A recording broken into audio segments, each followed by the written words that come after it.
Welcome, everyone. We're entering a world not so distant from this one, where the boundaries between flesh and machine blur into obscurity, and neon-lit dreams collide with steel-clad nightmares. Welcome to the electrifying realm of Cyborg. This is a Cyborg actual play campaign using the Cyborg OSR rules published by Free League Publishing. I am DG, the Game Master, and I'm ready to guide you punks, you gutter trash, through this capitalist nightmare that will grind your souls down to a fine powder and scatter it to the wind. Long time no see, punks. Seems like you're getting into a bit of business for yourself. Bit impatient waiting for Ermac Ransom or Colin Greensleeves or any of your other clients to give you a job to do, so you've taken to causing your own mischief on the mean streets of Psy. It's been about a month since your daring escape from the Scorpion's nano clinic, and you haven't heard much from anyone since then. Ermac Ransom has told you that he's going to be working very hard on following the leads you've dropped in his lap, trying to see if he can figure out what became of poor Emily or any of the other prisoners after they were moved from the nano clinic. Patton hasn't contacted you with any jobs of his own since then, and in fact, Patton seems to be intimating that you should keep your heads down and not cause any trouble. Upon returning from your last job, he seemed incredibly concerned that you'd been mistaken for members of the Shortfall Collective, that you'd had dealings with operatives of the Shortfall Collective, and he imparted a bit of advice. You do best to stay behind enemy lines and away from the front, soldiers, till I'm done sorting through all the intel. And so you've been high and dry since then. Thankfully, you've accrued enough creds that you haven't been having to scrounge for your next meal. You've been living in relative luxury, a state that's quite unfamiliar to punks like you. Maybe you've finally made it. Maybe you've finally hit it big. The popular, effective, professional mercenaries that everyone's dying to get a hold of. Which is why it's strange that you've been out of work for so long. And even more strange that you're engaging in the job you're on tonight. It's Frank, of all people, who calls the group together and briefs you on this little job that he's scrounged up for you this evening. He's directing you to a convenience store right in the midst of the ports, only a couple of blocks away from Patton's army surplus store. This nondescript convenience store sits on the corner of two major streets surrounded by neon-bathed brothels and nightclubs. And it's very quiet, very run-down, very unassuming, and as Axie rolls up onto the curb and comes to a stop, Frank finishes giving you his impromptu briefing. You're here to collect a package that's hidden away in the stock room at the back of the convenience store, a package that is very, very important. Something that Patton must get a hold of tonight. It's confusing to the rest of you. If Patton had a job for you, he'd have called you into the shop, briefed you himself. Why is Frank the middleman tonight? And welcome, Eliza. So sorry we can't see your model tonight, but we'll look forward to it next session. Oh, it always happens that way. Always a random setting that you just have turned on that you didn't notice. Well, we'll see Azure in her full glory in a moment. So as PU pulls Axie up onto the sidewalk and kills the engine and takes a stretch in his seat, and as he rises, you see a thin layer of icicles and diamond dust and frost on the, quite frankly, putrid leather of the driver's seat. I don't think it counts as leather anymore. It's become its own amorphous being. Once upon a time it was leather. Sometime before that it was a cow, but... Well, let's hope this cow's spirit is in a better place where it's not suffering through the abject horror its physical remains have been subjected to, being upholstery in PU's vehicle of choice. As you clamber out of Axie and your boots touch down on the cracked concrete footpath, Frank stares straight at the convenience store, his jaw square, determined, quiet, and professional. Frank, do you have any last-minute additions to your briefing for the rest of the punks? Looking around, you see them all very puzzled, unsure of why they're here. Well, just to be clear, when he was presenting you with his briefing and his mission, he had used a Mr. Potato Head and had placed a hat on the top of his head and a Groucho Marx nose on the front of his face and introduced himself as Mr. Clemens and that there was a critical mission that was extremely high paid if you were willing to undergo the risk. I see we're going undercover. No, you don't need to go undercover. Oh? You just must not reveal who we are. It's all there. Oh, and don't hurt George. You can't hurt George. But busting heads is what we do best. Yeah, not this time. George can't be hurt. Alright, if you insist. In fact, it's probably best to pick him up a pizza or something like that. Double pepperoni, quadruple sausage, double chili. For George. For George, yes. Pio leans up to... Family sized. Pio leans up to Azor. Is George codename for some new street snuff that I don't know about? Not that I've heard. The little potato head sitting on Frank's shoulder opens its mouth and a voice emanates from tinny speakers that you recognize as something Frank must have recorded earlier, though he's trying his very best to sound different, trying to make his voice higher, more nasally. Mr. quote-unquote Clemens's, your client for tonight, says in his distinctive high-pitched whine, "George is your contact who will let you into the stock room to retrieve the necessary package, the important package of utmost importance that must get back to Patton before night falls. You will all be rewarded handsomely." He needs a pizza so that he knows it's us. If we're going with code names and shit, I'm going by UP. As in No up one will yours. ever get it. No one will ever guess who you are.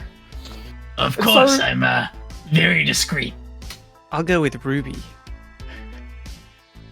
Whatever you say, Sapphire. In the maybe should rather be Emerald. But you look over your shoulder. There's one number of you're missing, and you finally lay eyes on Charlie, who has been taking all this time to extricate something from the filthy, trash-strewn backseat of Axie. Rusty leaps down out of the back seat, wagging his tail, loudly expositing, "Bark! Bark! Anticipatory growl!" as he rushes up to the convenience store, presses his front paws against the glass, and eyes a row of pet chow right there near the entrance, clearly eager to get inside and get his important package. Meanwhile, Charlie approaches the rest of you and reaches into his trench coat and withdraws a long, thin, square-shaped cardboard box. New pizza, version 3.0. Charlie, you were told to get pepperoni, but pepperoni pizzas aren't exactly something that are easy to find inside, not in this high-tech future where only 1% of what you eat is real and when everything is mostly microplastics and chemicals. Did you have any particular pizza in mind when you stopped by the pizza parlor on the way to the convenience store tonight? Did you follow Frank's orders and get as close to pepperoni as you could find, or did you decide to have a little fun? You put too much into my hands. Well, instead of pepperoni, it's like anchovies, but they've gone bad because of how old they are. Yeah. Oh, this sounds like a pizza for PU. You were under... Oil instead of barbecue sauce. Oil instead of barbecue sauce. Yeah, you were under strict orders from Mr. Clemens's to bring a pepperoni pizza for your contact George. Of course, he said nothing about where you get the pizza from, and so Charlie glumly reveals as he lifts open the lid of the scruffy-looking box that, well, who needs a pizza parlor when you live in a junkyard, and when it turns out somebody's thrown out a perfectly good pizza? There's barely any mold on the crust, the oil is gleaming black, fresh, the anchovies are still mostly corporeal. And to PU, this looks like it's gourmet. Ask George nicely, he might let you share. "Well now," says the potato head on Frank's shoulder, "you have your orders, move out!" And with that, Frank reaches up, takes the toy off his shoulder, and shoves it into his coat. You hear the sound of plastic being violently crushed as he shoves it away. And so, your orders, get inside, make contact with George, whoever that may be, get into the stock room, retrieve the package, and get out. Quick and easy. A simple job, and you've been told it pays well. There was something very strange about all of this. So, Frank, as you stroll towards the sliding doors of the convenience store, do you make any effort to conceal the familiarity with which you approach it? The fact that you've been here before. Totally. Frank has got 4 cans of paint, and he is camo specking everything. And then he is going to be doing, if any of you have seen The Emperor's Groove, The Emperor's New Groove, when Kronk is doing his stealth maneuvers, there may be a little bit of background music going on as Frank sneaks to the facility. And so, you step through the flickering neon-lit entrance, and you're met with the musty scent of stale air mingled with the sharp tang of overheated electronics. The cramped corner store feels like a labyrinth of narrow aisles cluttered with shelves stocked haphazardly with various goods, from instant ramen to outdated cybernetic enhancements. There's only one human worker left here. He stands at the till with an expression of blank apathy on his face, as if as if he doesn't quite realize where he is, as if he's willing himself to slip out of time and space. Low-end robots covered in graffiti clean around the small convenience store, mopping the dirty tiles, picking up products and refacing them. And as you step through, the man with the blank expression on his face looks up, and as he looks over at you, Frank, you see him about to open his mouth, waving greeting. Frank hurriedly shushes him. And then he just sort of whispers, "We can't play D&D tonight. It's up." Go ahead, Frank. Make me a presence persuade check. Beautiful. I don't think he's capable of doing that. I think he's got like -2, doesn't he? Yeah, but the difficulty's not very high on this one. Or you can intimidate him. You can add +2 if you have intimidate, and I don't have tell intimidate. Yeah, so just a straight presence check, I'm afraid. And I'm not gonna intimidate my mate, am I? Very true. Although the others don't know that. For whatever reason, the dice is not rolling. I Should I shall open a roll for you? Go ahead. Let Tristan do it. His dice are quite lucky. Nice little PU dice. Alright, let's see what we get. Not bad. That's a 14 to start off with. 14, and what is your penalty on presence, Frank? I thought it was like -2. I'd have to look up my Yeah, was -2, I believe. So still 12. So you quickly hold a finger to your lips. Shh. Through gritted teeth, you say, "Not tonight, not tonight."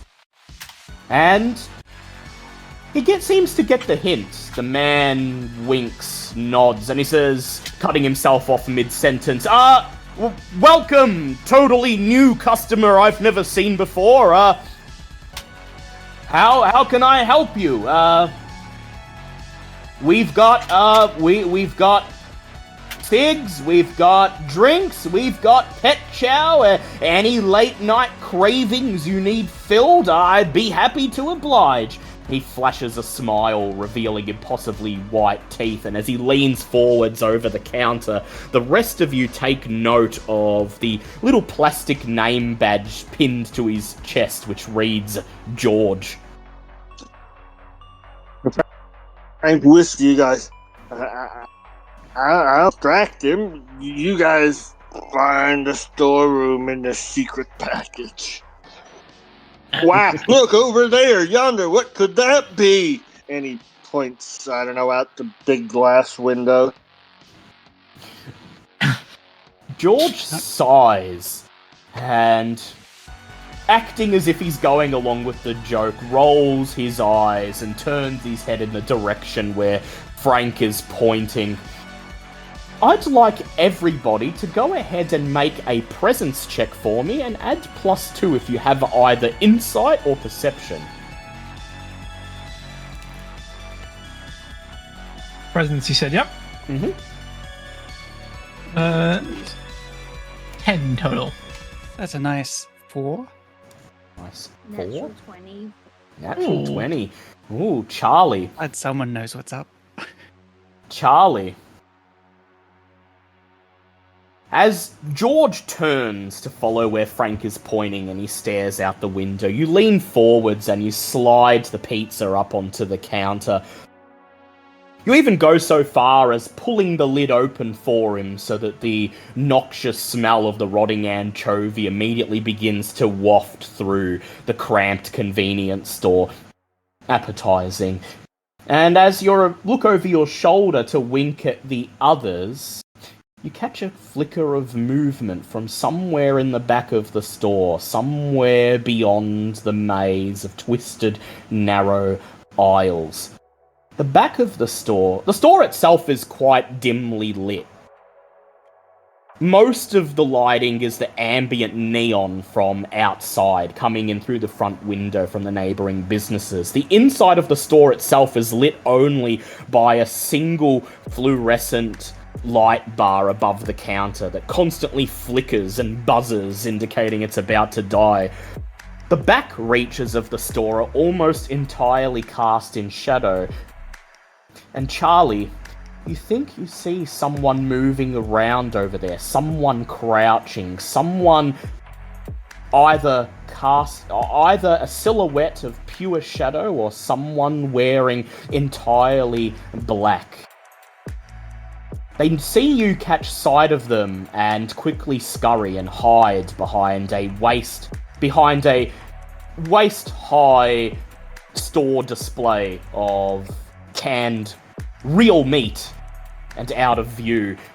Rusty seems to notice as well. He looks up at you, baring his teeth, and whispers, "Growl!" Investigate.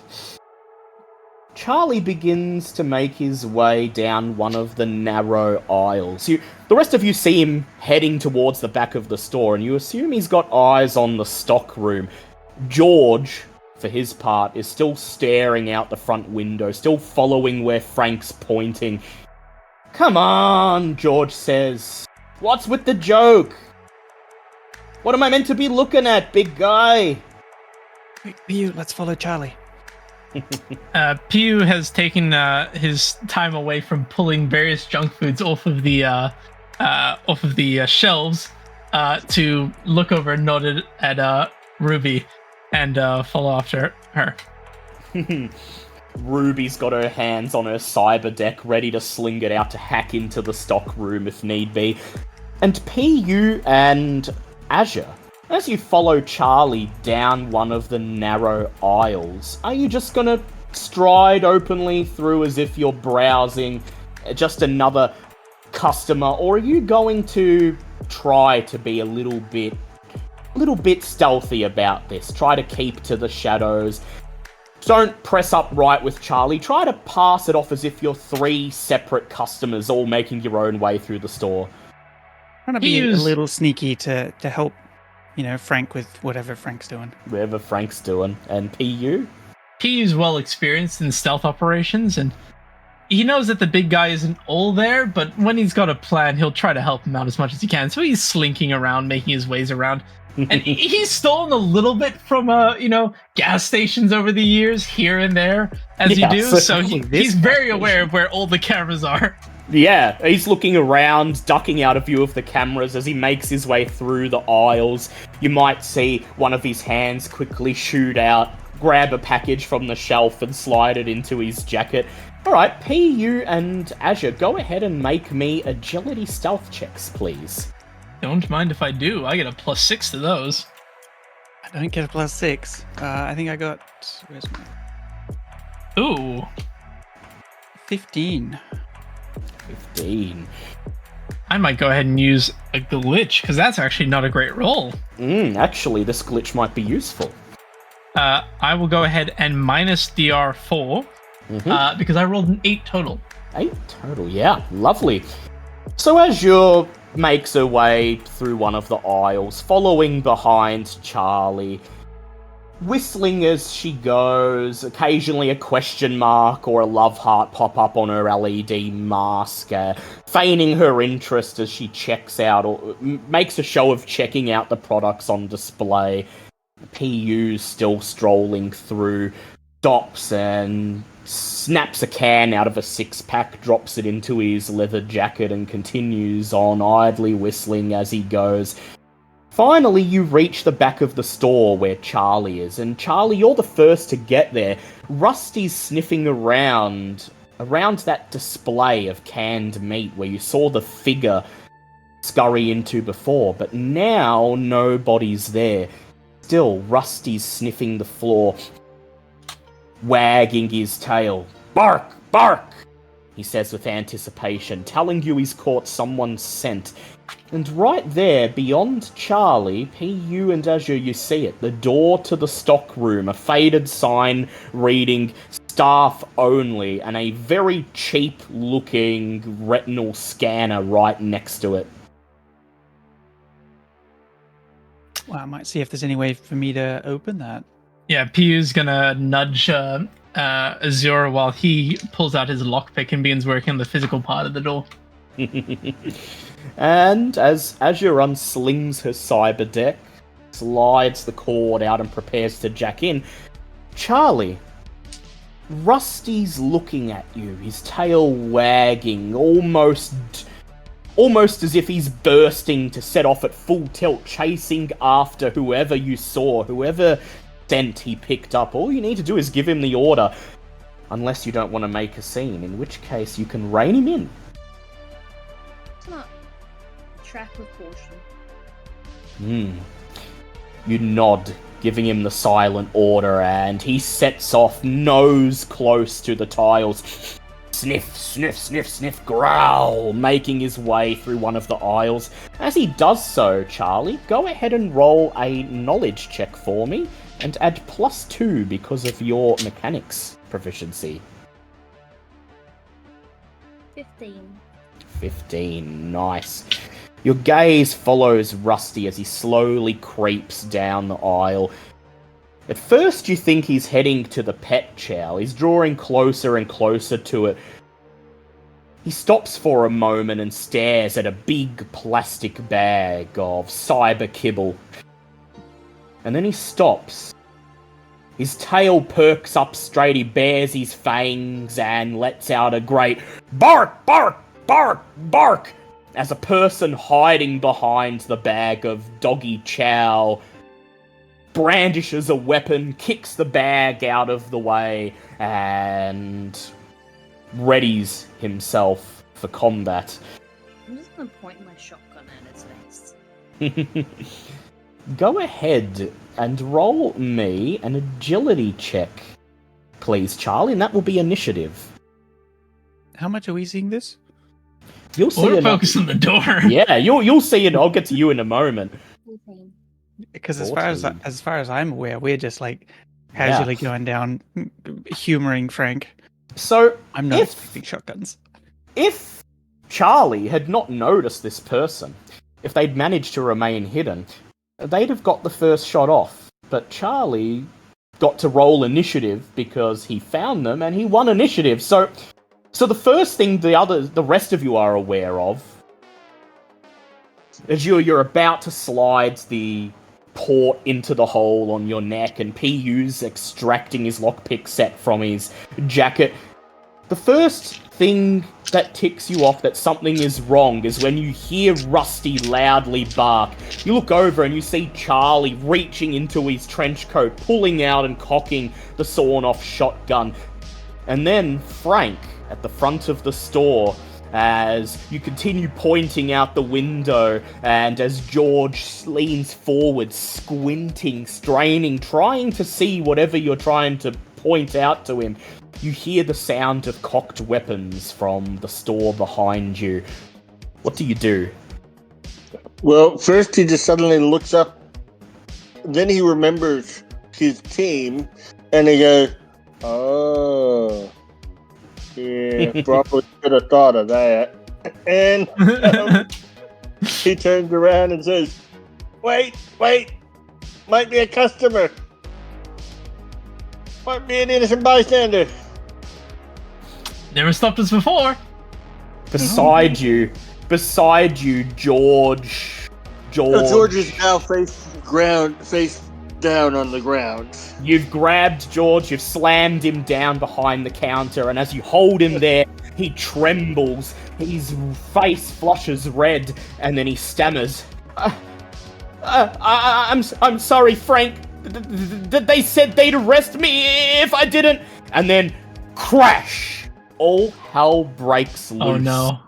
Several of the shelves in the crowded convenience store are flung aside. A panel in the low-hanging ceiling bursts open, and a team of corporate assassins clad all in black. Fuck.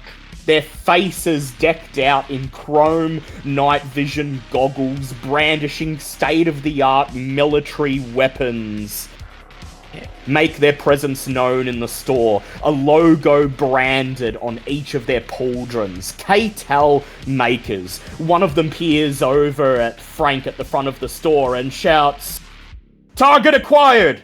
Subdue the rest! Go, go, go, go! I have a question. I have Go a quick ahead. question. My team is all looking towards the other direction, towards the end of the shop, right? They are, but they're clearly gonna notice this. And I'm at the other end. You're right at the Oh. entrance, yep. I turn on my 10,000 lumen spotlight. Blinding them. Blinding them as much as you can. Alright, I'm going to roll to see what becomes of them.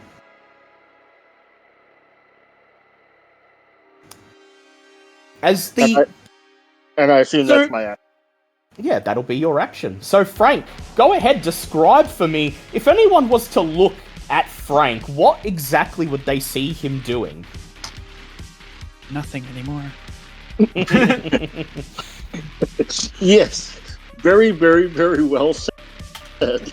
Basically, this pair of headlights have just popped up on his shoulder, and they're each 10,000 lumen LED spotlights.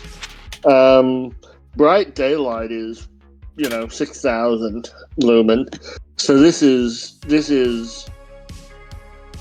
bright. Painful.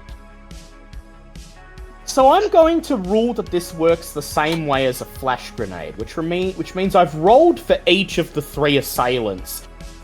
Two of them as soon as they see the little panel on your shoulder opening, as soon as they see the tube with the big light bulb attached to the end of it emerge, reach up and flick a setting on their goggles, turning off the night vision. But the third man's cocking his weapon, evidently making sure it's ready to go, and he doesn't react until he hears the guy next to him shouting for him to get down. He's caught a literal deer in Frank's headlights as you see his night vision immediately short. He screams in pain and slams a gloved hand to his face, doubling over. And then, Charlie, you're up. Shotgun. Shotgun straight to...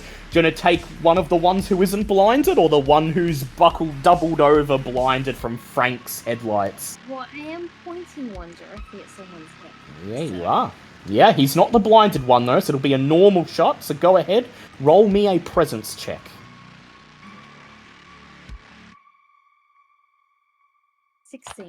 16, nice. That's a hit.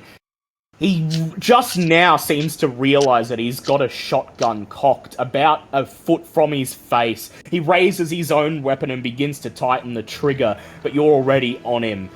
You cock the gun, squeeze the trigger, and bang! Shoot him at point blank range. Go ahead, roll the damage for me. 2. 2 damage. You were aiming at his head. In the split second before you pull the trigger, he dives forwards and the buckshot pelts into his armor, seemingly dealing no damage at all. He rolls out of the way, climbs to his feet, cocks his weapon, and prepares to return fire. PU, you're up. What would you like to do? PU turns away from the door, smiles at his urine. Azura, you swear it wasn't that cold in here. The AC wasn't working that well, but there's a burst of chill from his breath, as if it was a cold day out. As he smiles up at you, and you see from beneath his jacket what looks like more movement than usual, as two long, spindling silver, what look like centipedes, crawl down his arms, link into his smart guns. As he's jacked in with his new smart links. And his eyes gleaming bright green as the HUD fills your RCD, registering each of your potential targets, the exact chances you have to hit them, and any bonus qualities, such as particularly valuable organs contained within. Go ahead. PU is going to let hell loose. I'm going to activate 2 armor-piercing boosters, 1 for each of my guns. And I'm going to go ahead and start auto-firing for attacks. Any preference on which target you want to go for first? let's go ahead and hit the guy who is blinded, because he's going to get a minus D4 to defend, I believe. He will, yes. So that's a that's minus D4 on your difficulty to hit him. Go ahead. Fantastic. Let's see. So first up, 7 and that's a 7 minus. So 7 from the minus D4. Sorry, 7 total. I rolled 7 total. Maybe you need to calibrate your smart gun, you think, because it says it's locked on, but when you pull the trigger, the force of the gun jerks you to the side slightly. The trajectory's off by about half a centimeter, giving the man just enough time to scramble, still blinded behind a nearby shelf and power. Would a glitch help to change that? It sure will. With a minus D4 on that too? Sure will. Go ahead. Roll to hit him. You continue firing. The bullets chasing him down the alleyway, finally managing to hit him in the back just as he dives for cover. Roll that damage for me. Sure. Don't mind if I do roll my beautiful new D10s on this. And I will be using Assault for this. Sorry, not Assault, Dual Wielder for this first attack. So he's going to go ahead and take 11 points of damage with a minus D6 to ignore armor with the armor boosting mod. So it's going to ignore 2 points of armor. 2 points of armor, very nice. His armor shaves off 1 point of damage. It's already covered in buckshot from where Charlie shot him. That portion of the armor appears to be brittle, weak, and as you pelt it with bullets, you see some of the plastic chip off. You see blood spurt out from underneath. The man cries in pain as he finally crawls into cover, but he's still alive. Cool. The second attack of the auto fire is going to go then. It's going to hit. That's a 23. Definitely. Being 16 points of damage. Does the armor piercing boost continue on each attack? Or is it just for the first only shot? for that one shot, yeah. Got you. Okay, well, he's going to take 16 points of... excuse me, I'm 8 points of damage, I should say, because I'm not using dual wielder anymore. Yeah, 8 points of damage, and that's enough. He pokes his head out from behind cover. You see the little blinking green LED that signifies he's activating his own smart link, and you smile as you shoot off one more round. It hits him right between the eyes, and wordlessly he goes down. 2 left. Alrighty, the last attack of this one's auto fire, because I did hit. That's going to hit as well, being a 22. That's definitely a hit. Roll the damage. And are you activating armor piercing on this one? I used one armor piercing for the first gun. I'll use a second armor piercing on my DR14 attack shortly, because I now have assault. Yep. But let's see what damage this does. That's going to be 4 points of damage. 4 points of damage. You step forward, still firing like a commando out of an old action movie. The bullets slam into the assailant's armor, and he just stands there, throwing his head back and laughing as his armor absorbs every single point. Okay, well, asshole, fucking take this one then. I'm gonna be attacking with my assault perk that came from my level, which gives me a second attack each round at DR14, activating the second armor piercing booster. Yeah. 17 to hit. 17 definitely hits. Roll the damage. That's 3 points of damage, ignoring 4 points of armor. Ignoring 4 points of armor. Finally, the plating on the front of his chest splits open. He staggers backwards as he takes the full force of the bullets, and wounded scurries behind a stack of crates to regroup. Auto fire continues on the second attack, I believe. Sure does. I apologize for taking so long, folks. That's a 20 dirty.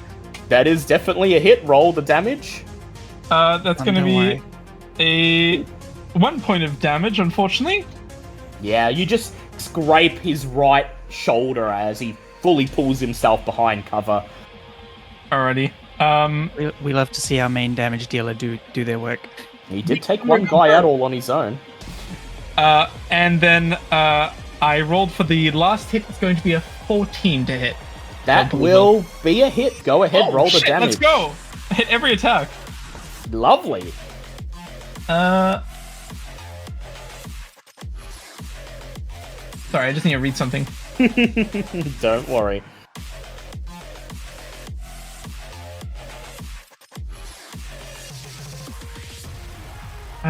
Dual wield is once per round, yes? Dual wield is once per round. Correct. Alright, that's going to be 1 damage then. 1 point of damage, and once again, as you see the tip of his elbow poke out as he adjusts his aim, a bullet slams straight into it, and he pulls it back behind cover. I'll then dive behind one of the shelves and try to bustle myself between all of the chip packets that I'm sure are falling everywhere. Yeah, that is my turn, thank you. Throw yourself to the ground and bury yourself in potato chips and empty bags and wrappers. And then, Azure, you're up. All right. How many are left? After all that? Two. One's down for the count. There are 2 left. You've just seen this second guy take almost an entire clip from PU and still seem to be standing, though. These are not run-of-the-mill goons. These are highly trained corpo security. Who's left to go from us? Who's left still to go? Just you this round. Just me. All right.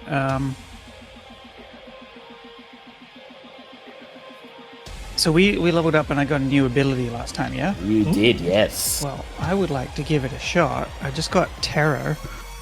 Target RCD, test presence DR14 or unable to act for 1d4 rounds. Yeah. So you see... effectively hacking their RCD to show them horrific images. Horrific images. You see one guy, the only one who's not yet in cover. He's raising his gun, trying to get a bead on the back of Frank's head, slowly tightening his finger on the trigger. Go ahead and roll me your app check, please. 19. 19, nice. Instantly, he doubles over, clutching both of his hands to his head. His gun falls out of his hands, clatters on the tile, and you can hear him screaming somewhere behind that thick, heavy mask he's wearing, as his RCD is flooded with the most extreme snuff and gore the dark web has to offer. And I'd like to take whatever cover I can. Yeah, and how many rounds is he going to be out for? Oh, right. Yes, I did need to roll that. 3. 3, nice. And then seeing PU burying himself in a pile of spilling chip packets, you dive for cover, joining him, sliding in right beside him as we go to the enemy round. One of the 2 guys has doubled over, screaming, clutching his hands to his skull. In a few seconds, he'll be on the floor, writhing. He's definitely out for the count. The other guy, the last one who's left, behind cover, unhooks something from his belt, and you see his hand poke out from behind the tipped-over shelf, priming a flash grenade, which he sends hurling through the convenience store. Bang! I'd like everyone to make a toughness check for me, please. Ooh, not good at those. Oh, 3. 5. How badly do I want to succeed this? You could glitch this if you like. Is this a toughness survival roll? Yeah, you can add +2 if you've got survival. Go ahead. What does it look like he's doing? He's just throwing a flash grenade through the room and it explodes, and the toughness check is to see if you're affected. I think nice. I think I might save my glitches. Yeah, I've already chewed through 2. I want to save that last one I've got for now. So, alright. So, Frank, how'd you go? 19. 19. So, Frank stands unfazed. Perhaps the flashbang going off wasn't even noticed in the veritable sun that's gleaming from Frank's body at the moment, but the rest of you the rest of you hear the bang, and then your eyes are bombarded with the brightest flash of light you've ever seen. Your ears are filled with a cacophony of ringing, and you lose track of where you are, the disorientation immediately taking you. And so for the next 3 rounds, everybody except Frank has +4 DR on any attack or defense rolls they make. Oh, And then, yikes. over the cacophony of the ringing, from somewhere outside, from out in the street, you hear a loud humming, gradually rising in pitch and intensity.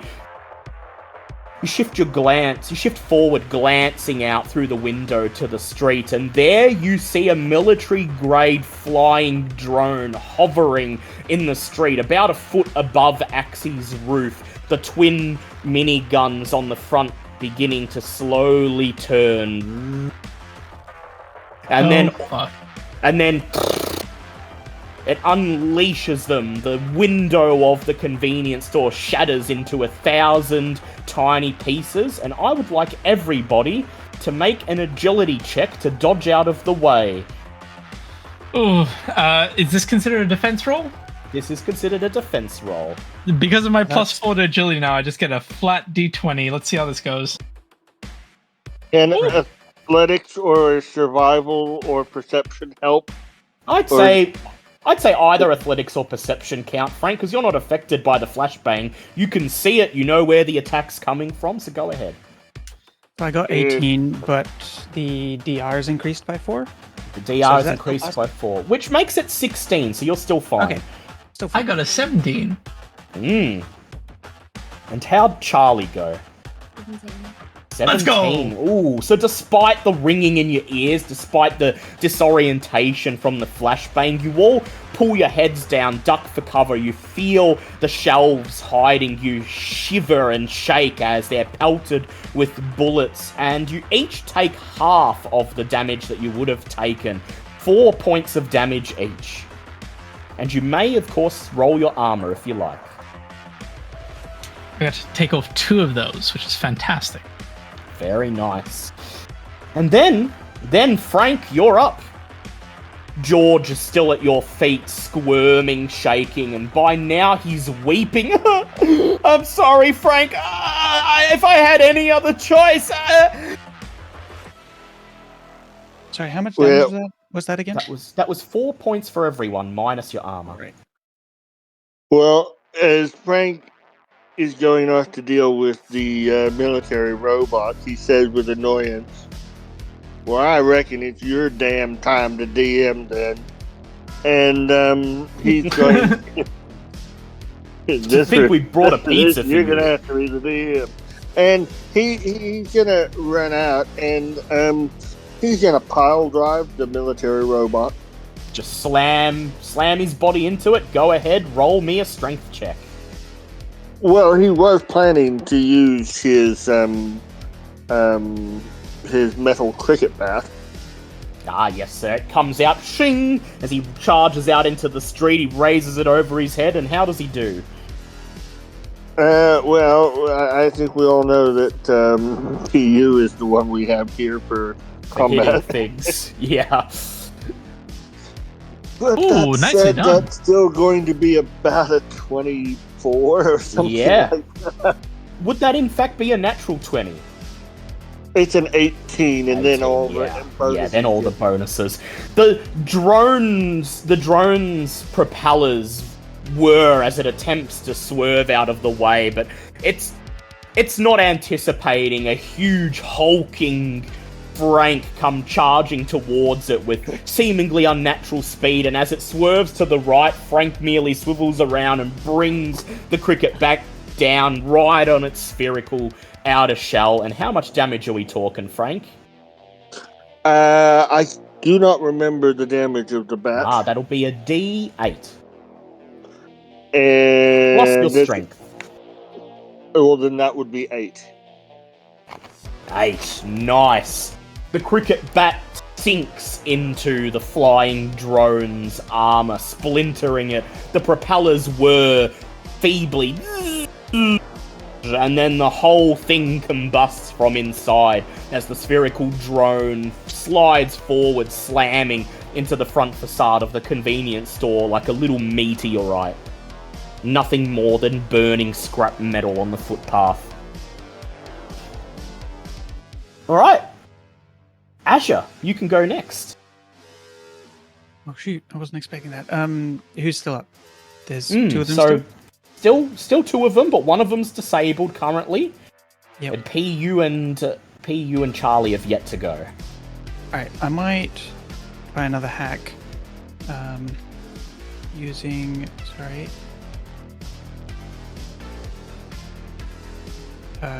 Hex, I think? Yeah, Hex. Yeah, Hex. Very nice. On another one. On the other one that isn't currently disabled. Isn't currently disabled. Yeah, go ahead, roll your app check. Does that count for the flashbang?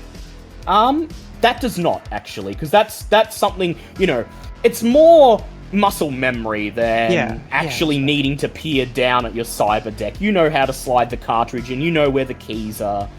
Alright, that'll be 18 then. Like a maestro playing a piano, you prime and activate the script, and you hear an electrical buzz emanating from the man next to you. He stumbles to the side and then rights himself, raising his weapon as the hex takes effect. And what will the effects be? Target takes 1 extra hit point when taking physical damage each time. That's right. Yeah.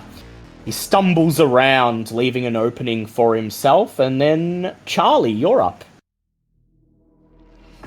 Gonna try to shoot him, or do you want to send sick Rusty on him? I think I'm gonna send Rusty. Rusty bares his pointy razor-sharp teeth. Bark, bark, bark, bark, bark! His tail wags as he sets off full tilt, sprinting towards the man, leaping up into the air, pouncing on him, and go ahead and roll me a knowledge mechanics check.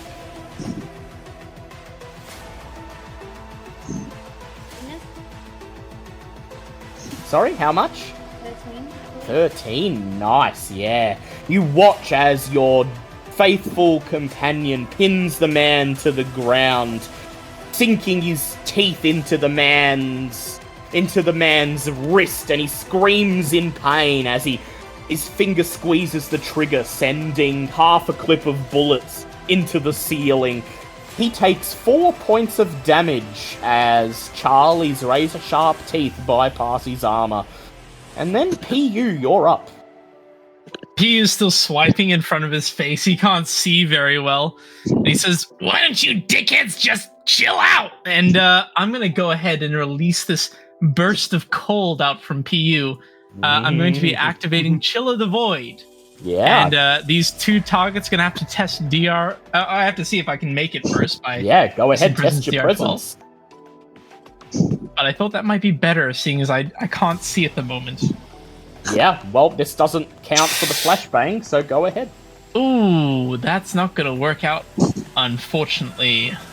Yikes, I got an 11. I need to test 12. Yeah. You do. Do you want to spend a glitch? I have one glitch left. I want to save it for something. So yeah. I can have. I've got 2 glitches. Do you want one of mine? Totally up to you, Adam. I'm not going to ask for it. How many's Charlie got? 4. I heard Britt offer one, so go take one of Charlie's. If you're happy to. I'll go ahead and minus a DR4 on that. Yeah, and it activates. So, this is the first time PU's activated his nano power. What does it look like? So, as PU's spitting out at these folks while he's clawing away at his RCD, you see the small crystalline growths that are on his arm crack open and release a festering, chilled smog out of his arms that lurch across the floor of the convenience store and crawl up towards the attackers.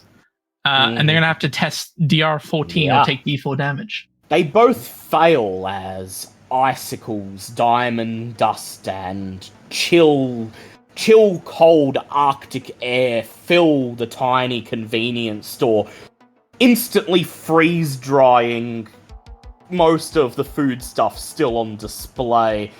The two men scream in obvious agony. Their Alrighty. armor already coated with little glimmering particles of ice. I just rolled a 1d4 for both of them, yeah? Yep, go ahead.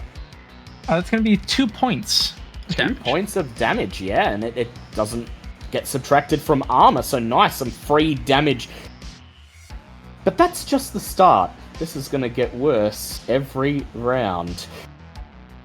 One man's in the corner, rolling, writhing on the floor, screaming from the ice that's digging into his skin and the constant flood of terrifying imagery he's receiving. The other guy's looking around, considering his options. He scans the room and then dives out of cover, raising his gun and firing straight at PU. Go ahead, PU, roll me an agility. And of course, this is affected by the flashbang.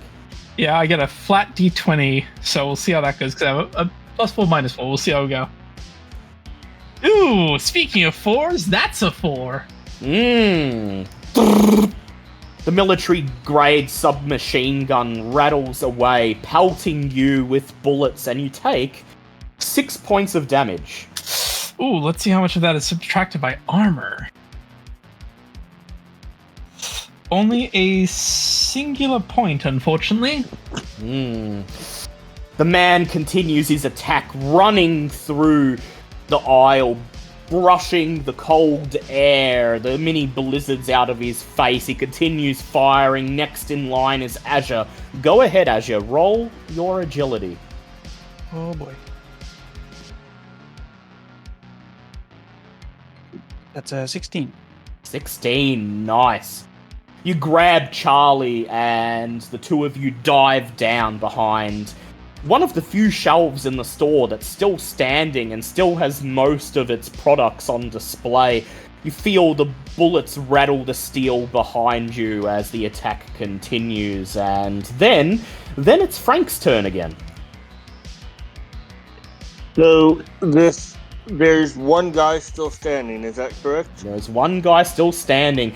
He's in the store, but the front window is no more. All you have to do is just charge straight in. He's got his back turned to you as he's taking on the others. You could probably get a good shot on him if you wanted to.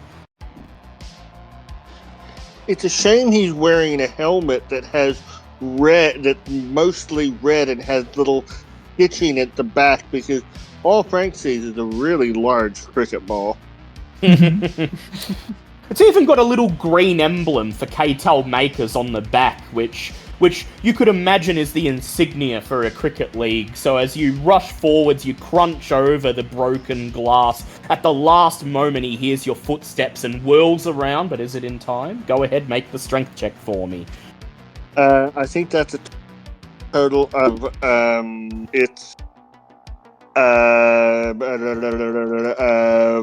12. 12. That's definitely a hit. You're not affected by the flashbang, so go ahead, roll your damage.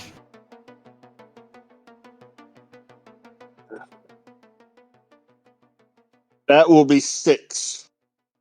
That will be Right. 6. The cricket bat comes up and thwack hits him in the back of the head. The man screams as he falls forwards, face planting into the tiles. He immediately rolls over, reaches. I just need to know what the electroshock stuff does. Yeah, I assume that can go through the bat. Yes. Is this the one that takes extra physical damage? Yes, this is the one that takes extra damage. So it actually takes 7 points of damage there as the hex that's placed on him kicks in. His cyberware sends an electric shock through his body and he yelps. So Frank, you've had subdermal shockers installed. These are little shock nodes that are buried underneath your skin, and you can activate them whenever anyone is touching you, usually because they've grabbed you or hit you in combat. Unfortunately, the charge isn't conducted through anything you're holding, but you can just press your hand straight up on the guy and turn them on if you like. Yeah, alright. Yeah, so as he goes down, you reach over, plant your palm on the back of his head, and activate the subdermal shockers. Go ahead, roll me d4 damage.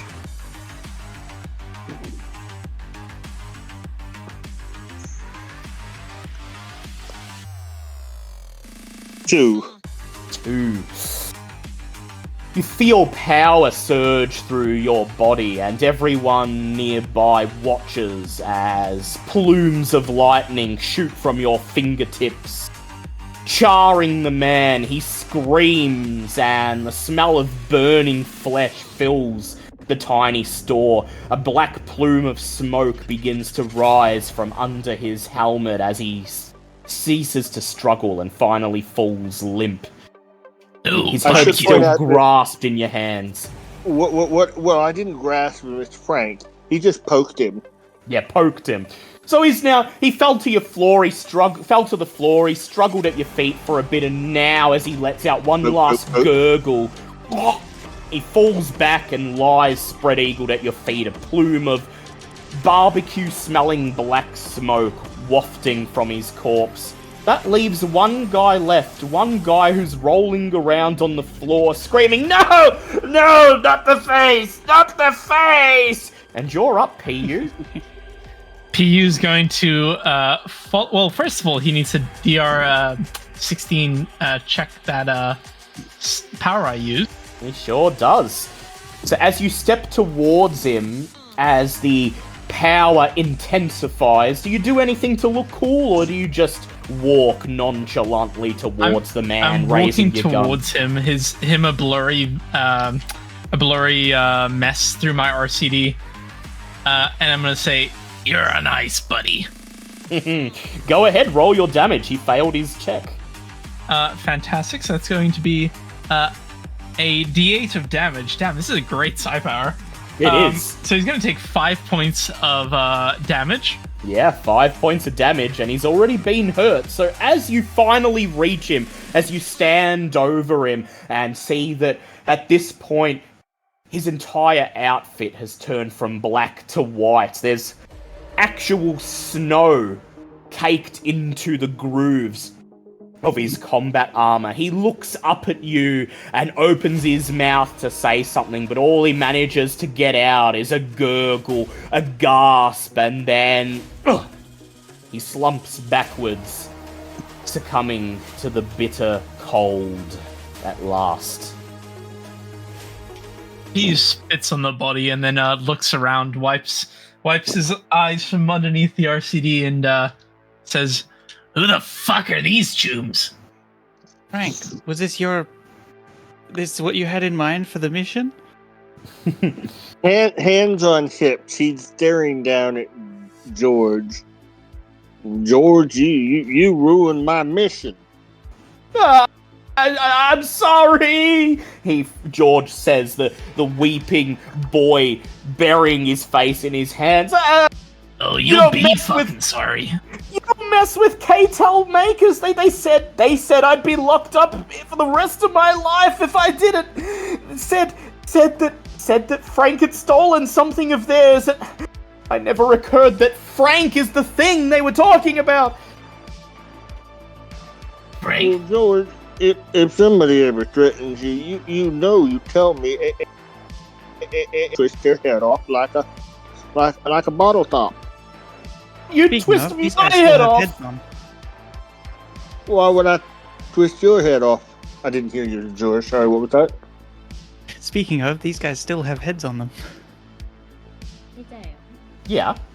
Can my George do anything? Your George? You mean the little cat? Yeah. Yeah, so he's small enough that you can put him into little spots and basically use his eyes as a camera to see what's inside.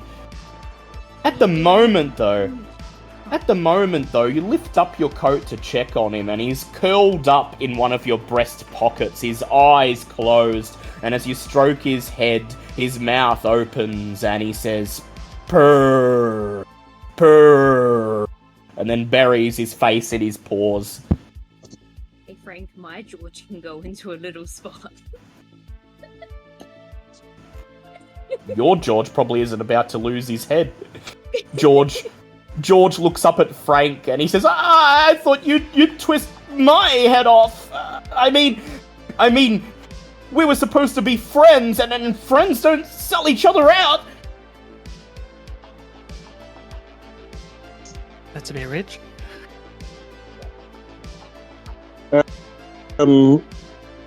Frank is having trouble processing this.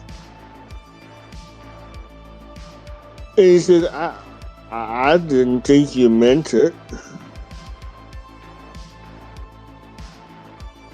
George pulls himself up into a seating position, leaning back against the metal cigarette cabinet behind the counter. He gazes around the store, raising his hands in shock as he sees the pure chaos. It seems like a natural disaster has swept through his humble corner store, laying all to waste. This seems to unsettle him even more. He stammers. He says, if I knew this is how you and your friends would have handled them, maybe I would have told you, but maybe not. Oh man, the manager's gonna have my ass. Oh, I'm gonna lose my job. Just look at the mess. Who needs a job nowadays? You can be a real street slicker like us. I mean, we're the epitome of, well put together. Professionalism. What they said. Do you want to come and work for us? You can clean and make sure the vending machines are full and I don't know what do people do when they're like reception work? Like we're gonna have secret base and then when you're in the downtime, we can play games.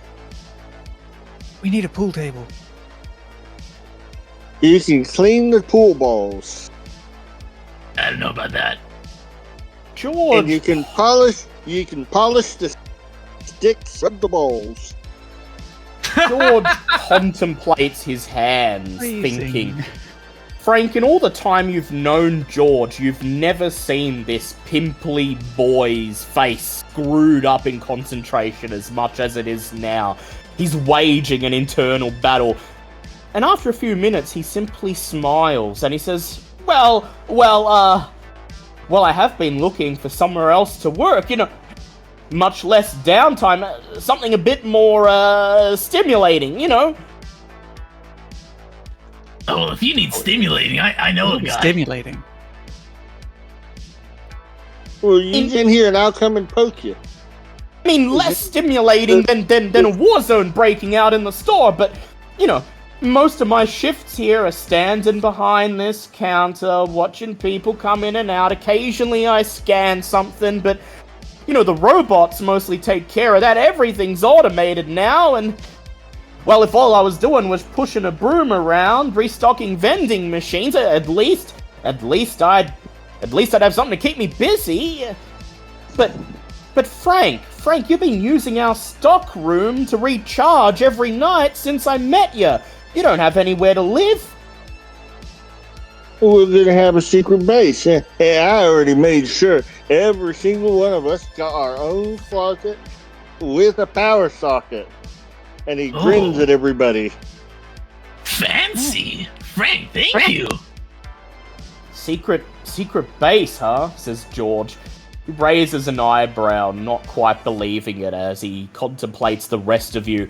He's not pulling my leg, is he? Well, consider it this way, bud. You can either come with us, or he will pull your leg. He gives him a great big PU smile, flecks of green stuck between what he considers teeth at this point. PU, Seems very attached to you. make me a presence intimidate check, please, PU. Sure. Frank has not... Oh, go Sorry. on. I was just going to say, Frank has not heard this threat to his friend because he has wandered off and has just tucked the big, huge Megadeth military robot under his arm and says, Hey, Charlie, I reckon I got another robot for you to work with. And PU got a 14 on that intimidate. Yeah. You count yourself lucky for a moment that Frank's outside. You see him out of the corner of your eye, hoisting the remains of the flying drone off the street and carrying them over to Axie's roof racks. George stammers, well, you know what? I was thinking tonight, Tonight, if nothing cool happened, I was gonna let the manager have a piece of my mind, and then the whole store literally blew up on my watch. So, yeah, it's going to. I think hasn't yet. I think I'll accept your offer, says George. He holds out a hand to shake, but then when you offer your own hand, PU, he notices that it's encrusted in at least 5 layers of filth, withdraws his and says, I know Frank. I know how to get in contact with Frank. Tell you what, since I'm gonna be quitting anyway, I'm not gonna say you have to clean any of this up, and hell, I ain't gonna do it myself, he says defiantly as he rips off his name badge, tosses it down on the floor, and begins to strut out from behind the counter towards the entrance. Shit, in the world of Psy, I'm surprised that it wasn't surgically attached to him. Yeah, jeez. What I'm trying to understand totally is a microchip in it. Is there Go any ahead, Adam. reason that we're not getting the little itty-bitty trolleys they have in convenience stores and just filling them and just loading loading the tape to overflowing and then just blowing this convenience store up? With snacks. No objections whatsoever from me, says George as he steps out, a broad grin on his face, seeing Frank already taking the necessary components out of the back of Axie. He says, by the way, if you're gonna blow it up, you're gonna need this first. I snatched it on my way out. He reaches under the folds of his shirt and extracts a very small wrapped package, roughly square-shaped, about the size of someone's hand. This is what you came for, right? He says. You were going to lift it from the stock room, but I might have lifted it before you had... Me. We brought a pizza for you. Did you still have that, Charlie? At this point, the pizza's lying face first on the ground, covered in spatters of blood and grime and wrappers, and it's also frozen solid. Oh well. None of you guys gonna eat that? Oh, I wouldn't say that. Pew is like between mouthfuls of chips, like packing in a hole. Reheat it. Oh, that's a bit fancy for PU. He's midway crunching through cans and packets and whatever grunge he's mostly sure isn't the assailants they encountered. And we'll gladly take what pieces of the pizza you can. I'll also go ahead and grab whatever weaponry the guys were using. With your iron jaw, the pizza is short work. You scrape it up off the floor, and normally you'd at least try to reheat it, but you're the one who froze it. This is magic. This is your handiwork. So you just snap the frozen pizza in half and chow down on one of the pieces, loudly crunching as you stroll through the store, lifting the assault rifles off the men. Their armor's been absolutely shredded. The cold's made it very brittle. It wouldn't be worth taking, but their weaponry and anything else they have on them, patting them down. You end up rejoining the others outside the store, holding a nice little cache of supplies. You have. What if we do?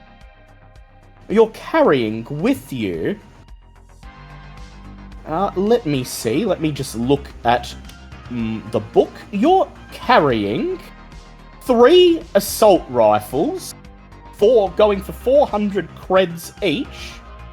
In addition, the 2 men who didn't get their chance to throw their flashbang grenades still have them intact on their utility belts. You unclip them and drop them into the pile of loot.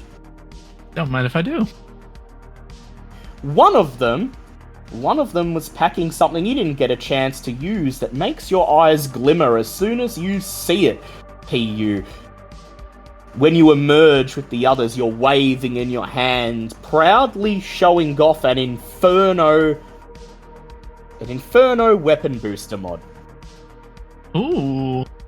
I do love my you are echoing, Adam. I don't believe anymore. Ah. Nope, it's still there. Oh, still a little bit.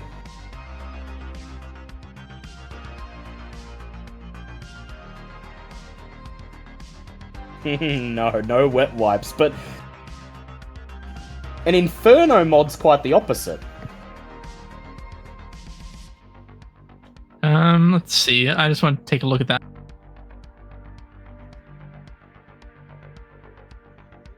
So an Inferno mod deals D3 extra damage when you fire it. D8 extra damage on crit. Yeah, something's up with your mic, Adam. It's echoing really bad. Yeah, apologies for technical difficulties. This rarely happens.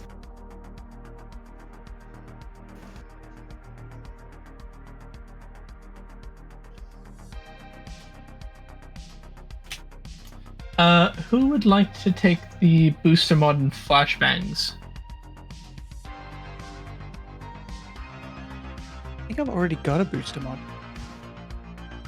Pew restocked on his armor ones. He still has 2 left. He has a ricochet from last session. He's got his 3 frags again, and I mean, an Inferno booster mod would not be a terrible addition. But I'm happy to hand one out to someone else if they'd like some boosters. As you parcel them out... Oh, go ahead, Charlie. You were saying something? I was gonna say, I don't even know what it is. So It it's... gives you D3 extra damage, I think? Yeah, so it's a booster mod is, you know, it's a special modification that you add to your gun when you fire. It can only be used once, but it's like an extra added effect to that attack. And this one adds extra damage. So, as PU parcels out the meager loot, you're all trying to get excited about it, but hoping that this massive gunfight that these people coming to collect, not on Frank's debt, but Frank himself, isn't going to ruin your night, isn't going to be a bad omen for things to come.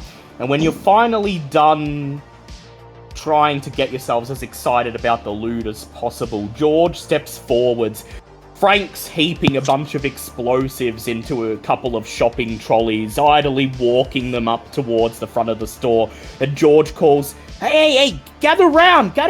And he proffers the wrapped box. He says, don't you want to know what you risked it all for? I risked it for less, but yeah, let's take a peek.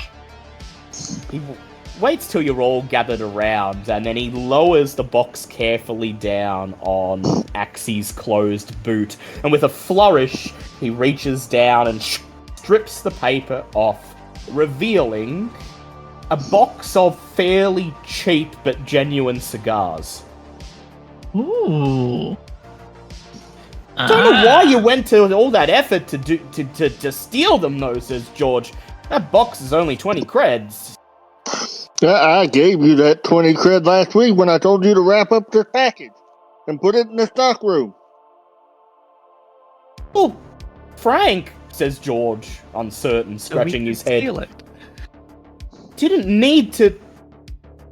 You could have taken it when you... Well, he sighs. We didn't have no work, and my friends needed some work. I'm gonna hand everybody 500 credits each. Oh, big guy, You come don't have on. to do that. The numbers count down in your RCD, and you're all surprised that Frank even had this much saved up. Yeah, I've handed out the money, guys. It's off my character sheet. Oh. Oh. He rubs So the much. back of his neck. You hear squelching as he does. You're too kind, big guy. Well, at least... This was a wonderful mission, Frank. I enjoyed it every minute of it. At least he pays well, says George, unsure of himself. And then he steps back, leans against Axie, and gestures towards the front of the store where Frank has lined up 3 shopping trolleys in a row, each laden with heavy explosives. Well, 12-13...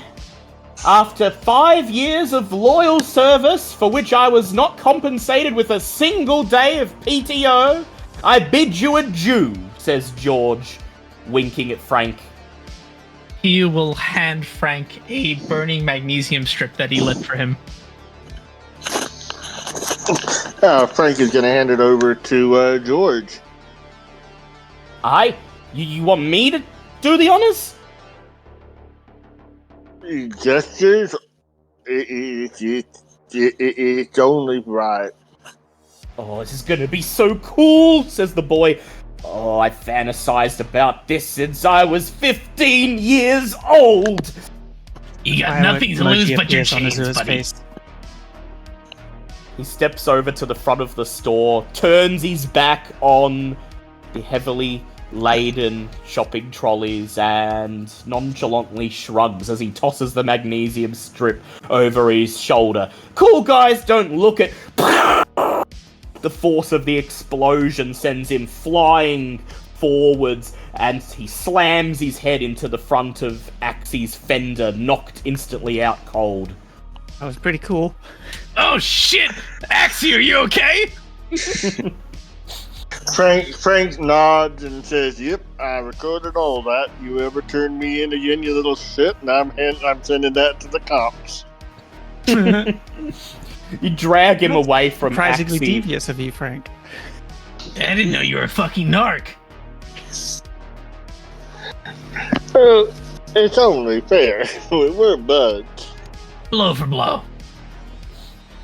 Frank drags George's unconscious body away from Maxie. PU quickly scrubs off the smear of blood that's there on the fender. And when Frank's finally done propping George's unconscious body up against a dumpster in the mouth of a nearby alleyway, he turns to the rest of you just as...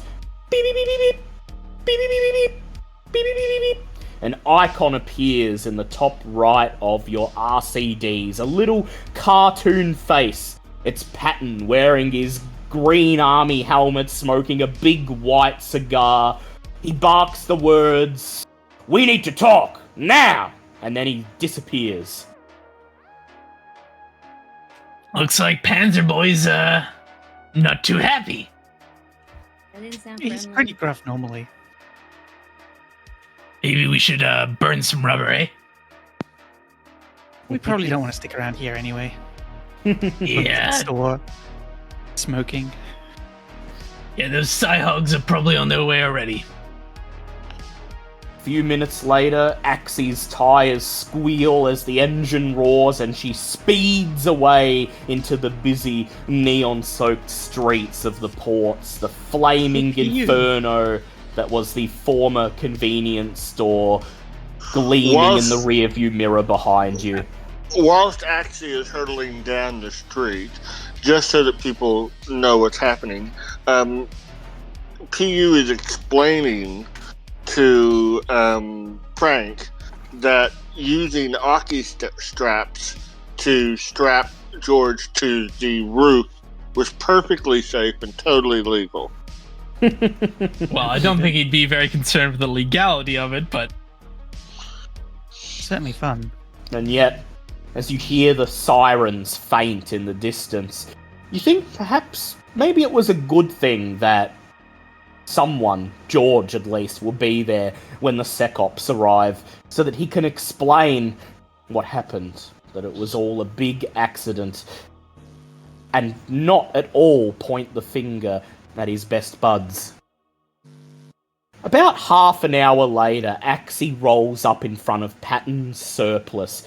It was only 2 or 3 blocks away, but at this time of night the ports are in full swing. The streets are clogged with revelers, party-goers, drug dealers, street walkers, and the various different breeds of scum that Psy has to offer. You spent most of the journey stuck in gridlock, waiting for the cars in the next junction to finally peter out and give you a chance to keep going. But now, as the sun begins to set and the neon glow sets in, as the night sky above begins to gleam with its usual cacophony of ads, you step into Patton's surplus, and finds it much as it always is. Antique weapons on display, flags for several countries that no longer exist. And Patton's already waiting, already standing in front of the counter. His treads coated with grime and muck, indicating to you that he's actually been spending quite a bit of time outside the shop for some reason. His arms are folded, and as soon as you enter, he scowls at you. I heard you've been engaging in a bit of guerrilla warfare. Yeah, a little bit, Major Abrams. What about it? Do you have any idea of the trouble you could get yourself into? Nothing we couldn't get ourselves out of? You got the Scorpions, you got the Shortfall Collective, you got God knows how many corporations gunning for you, and here you are, shooting up and blowing up corner stores. Do you have a major malfunction? And not one of them has caught us yet. Hand Patton his packet of his packet of cigars, his new box of cigars. You press it proudly into his hand. He takes a long drag from the one that's in his mouth. It seems to calm him down. What? Frank! You're not telling me you did everything I've been hearing about on the shortwave radios, on the law enforcement channels. You went and blew up that store you shelter in every night to get me these.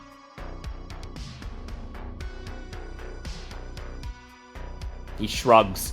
Well, at the very least, it shows some ingenuity, some initiative, and well, you know, being a good soldier ain't always about mindlessly following orders. You gotta learn to think for yourself. But think better next time, okay? Don't get yourselves killed. I'm super proud of Frank. This is the most thinking he's done in forever. I don't know what wires hit what, but yeah, something happened up there. Patton shrugs and smiles, and for what it's worth, it seems like he agrees. Well, Frank, for what it's worth, I'm mighty proud of you. You're finally learning how this shit works. But in case you didn't notice, you got some enemies out there, and those enemies aren't gonna stop until they got you 6 feet under. Now you can run all you like, but as your reputation begins to build, as people begin to hear of you and know that you get things done, it's gonna get harder and harder to keep hiding and running. You understand? He's gonna sort of nod, shake, guessing that one of them is right. Patton wraps his knuckles on your chest, Frank, like a friend, and he smiles at you. He says, all things considered, I'm mighty chuffed that you took the time to think of me, a present for your commanding officer. He wipes a solitary tear from his eye. It's just like I'm back in the army, back in 54, fighting those neo-commies. Now, what I don't know is, does Frank now say, I got some more presents for everybody, or not? Not quite yet. That'll be next session. He has already paid everyone quite well. But tell me, Frank, do you feel a little bit chuffed? All this praise from Patton, and you know, you've known Patton long enough to know that he's very rarely impressed by anything. And yeah, you went and made a big mess, but you got out of it all right. And well, no, Patton because seems to respect that. The very first thing Patton said was, "You are not telling me that you did this." So he's not telling Which means that Patton, he's trying to figure out, well, what was it that I did then? I thought that's exactly what I did. Yeah. And he's still trying to figure out, hang on, if he didn't do that, then what was it that he did do? No, Frank, it's okay. You did that. You just don't tell him that you did that. Yeah? Yeah, he's just wrestling with it. Pew's halfway through wiping a booger off on the wall, which ices over as he leaves it. He says, Well, anything else you called us for, Patton? First of all, you're lucky that was a Vietnam flag you left that What the fuck's bodily Vietnam? refuse on and not a flag of the good old US of A, or I'd have something to say. I think it's a kind of fruit. Huh, weird. Second of all, Shortfall Collective. He pats one of his treads, shaking some mud off it. If you can't tell, I've been out and about, hitting the streets, pulling strings, tapping some contacts, and pulling in favors to find out everything I can about what you need to do next. So lay it on me. Shortfall Collective. Tell me what you already know, and I'll know where to begin. I got a lot of intelligence, and some good men had to die to get it. They're dickheads. A hacker collective. They wanted to hire us. They They wanted- want something to do with what's her name. Alright, they tried to hire you back on that job when you got that, gallbladder, and you rightly chose not to sell out that Colin Greensleeves and stick to your guns, right? Stick with you, too. Just as well, I don't have no turncoats in my army. What we He know, says- Sinetti was one of the operatives of the Shortfall, and they were looking into a stolen prototype organ implant, which I assume was the gallbladder that we recovered a few. Right. I was thinking similar lines, and when you mentioned the name Sinetti, that's what rang a bell. See, I started getting in touch with some of my old, employees, some of my soldiers who've since moved on to better things, and, well, one of them reminded me of something, and I think you'd like to get a load of this, he says. The entire store seems to vibrate as his treads carry him across to behind the counter. He reaches down underneath the counter. You hear him rustling through various things that are stored there, and then he grunts as he hoists a dusty old turn of the 20th century film projector up onto the counter. It's flecked with rust. Yep, go ahead.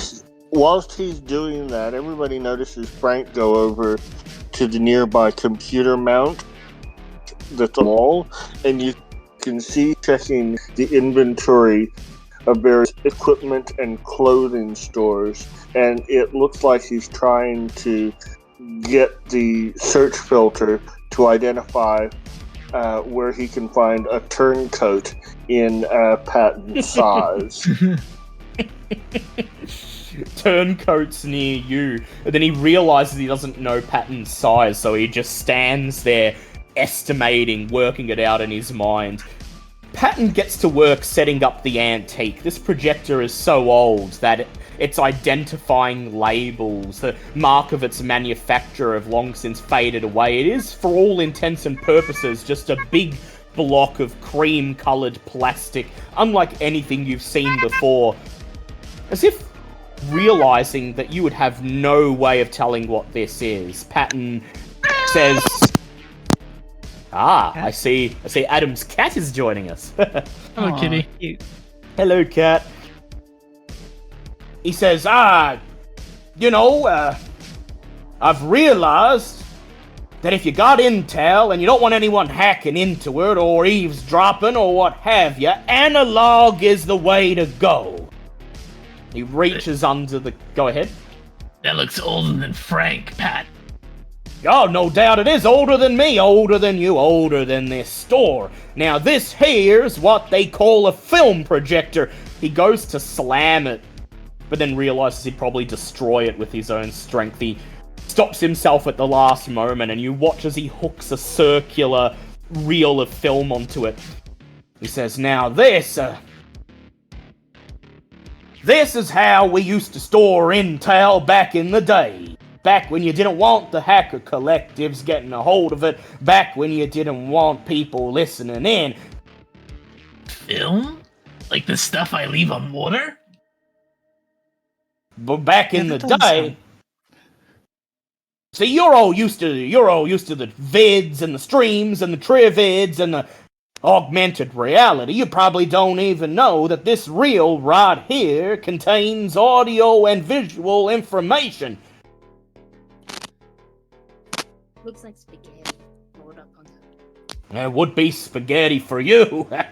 I know you like to chow down on oil and springs and spark plugs, and you know what? There's an old saying in the intelligence community, burn after reading, and I think maybe when we've watched this, maybe you and Rusty might like to help me out and treat it like a plate of spaghetti. You get what I'm saying? Please. Now, crowd around, listen in, and hopefully this will be enlightening for you, he says as he finishes hooking up the film and slams his fist down on a big red button. Instantly, a beam of light shoots from the projector, and all of you feel the immediate urge to duck for cover.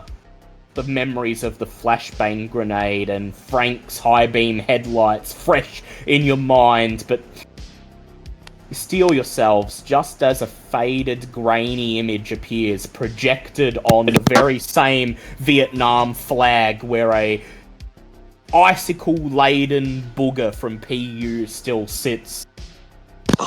Don't you want us to wait? Aren't we supposed to be meeting someone named Analog? Analog's right here, you dumbass. Just look at the screen and tell me what you think. Oi, Only- don't speak to Frank like that. Only I can speak to Frank like that. I'll pull rank on you, Private. I'll refer to my operatives however I like, but let it be known for the record that Frank is my favorite out of all of you, and he's the only one who, if he didn't make it back from the next job, I would probably uncork a bottle to in honor. I'll show you, privates. Unlike the rest of you sorry scum. On the screen, an image of... Well, you think it's an image of a mercenary, a punk. You can vaguely make out the leather jacket with the grimy combat armor over it, an assault rifle slung over the shoulder. You think those spikes coming from the man's head are punk spikes. He bears a striking resemblance to PU. At least as much as you can make out of the static, the staticky, dirty image. You watch as the man raises a thumb to his temple, presses it in, activating his RCD, and begins to speak.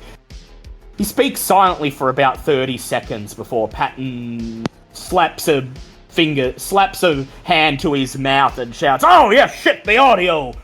Rolls over to the other side of the room, grabs a handful of wires out of a receptacle and trails them along the floor, and then finally you can hear the man on screen speak. We couldn't get the package, sir." "What do you mean you couldn't get the package? I didn't train no soldiers so they can slack off and not get the job done. I trained you meant to get in and get out and..." "We did get in. We did get out. No trouble. Problem was, somebody already beat us to it. We made it to the specimen room. We found where you said the lungs would be, only they were gone.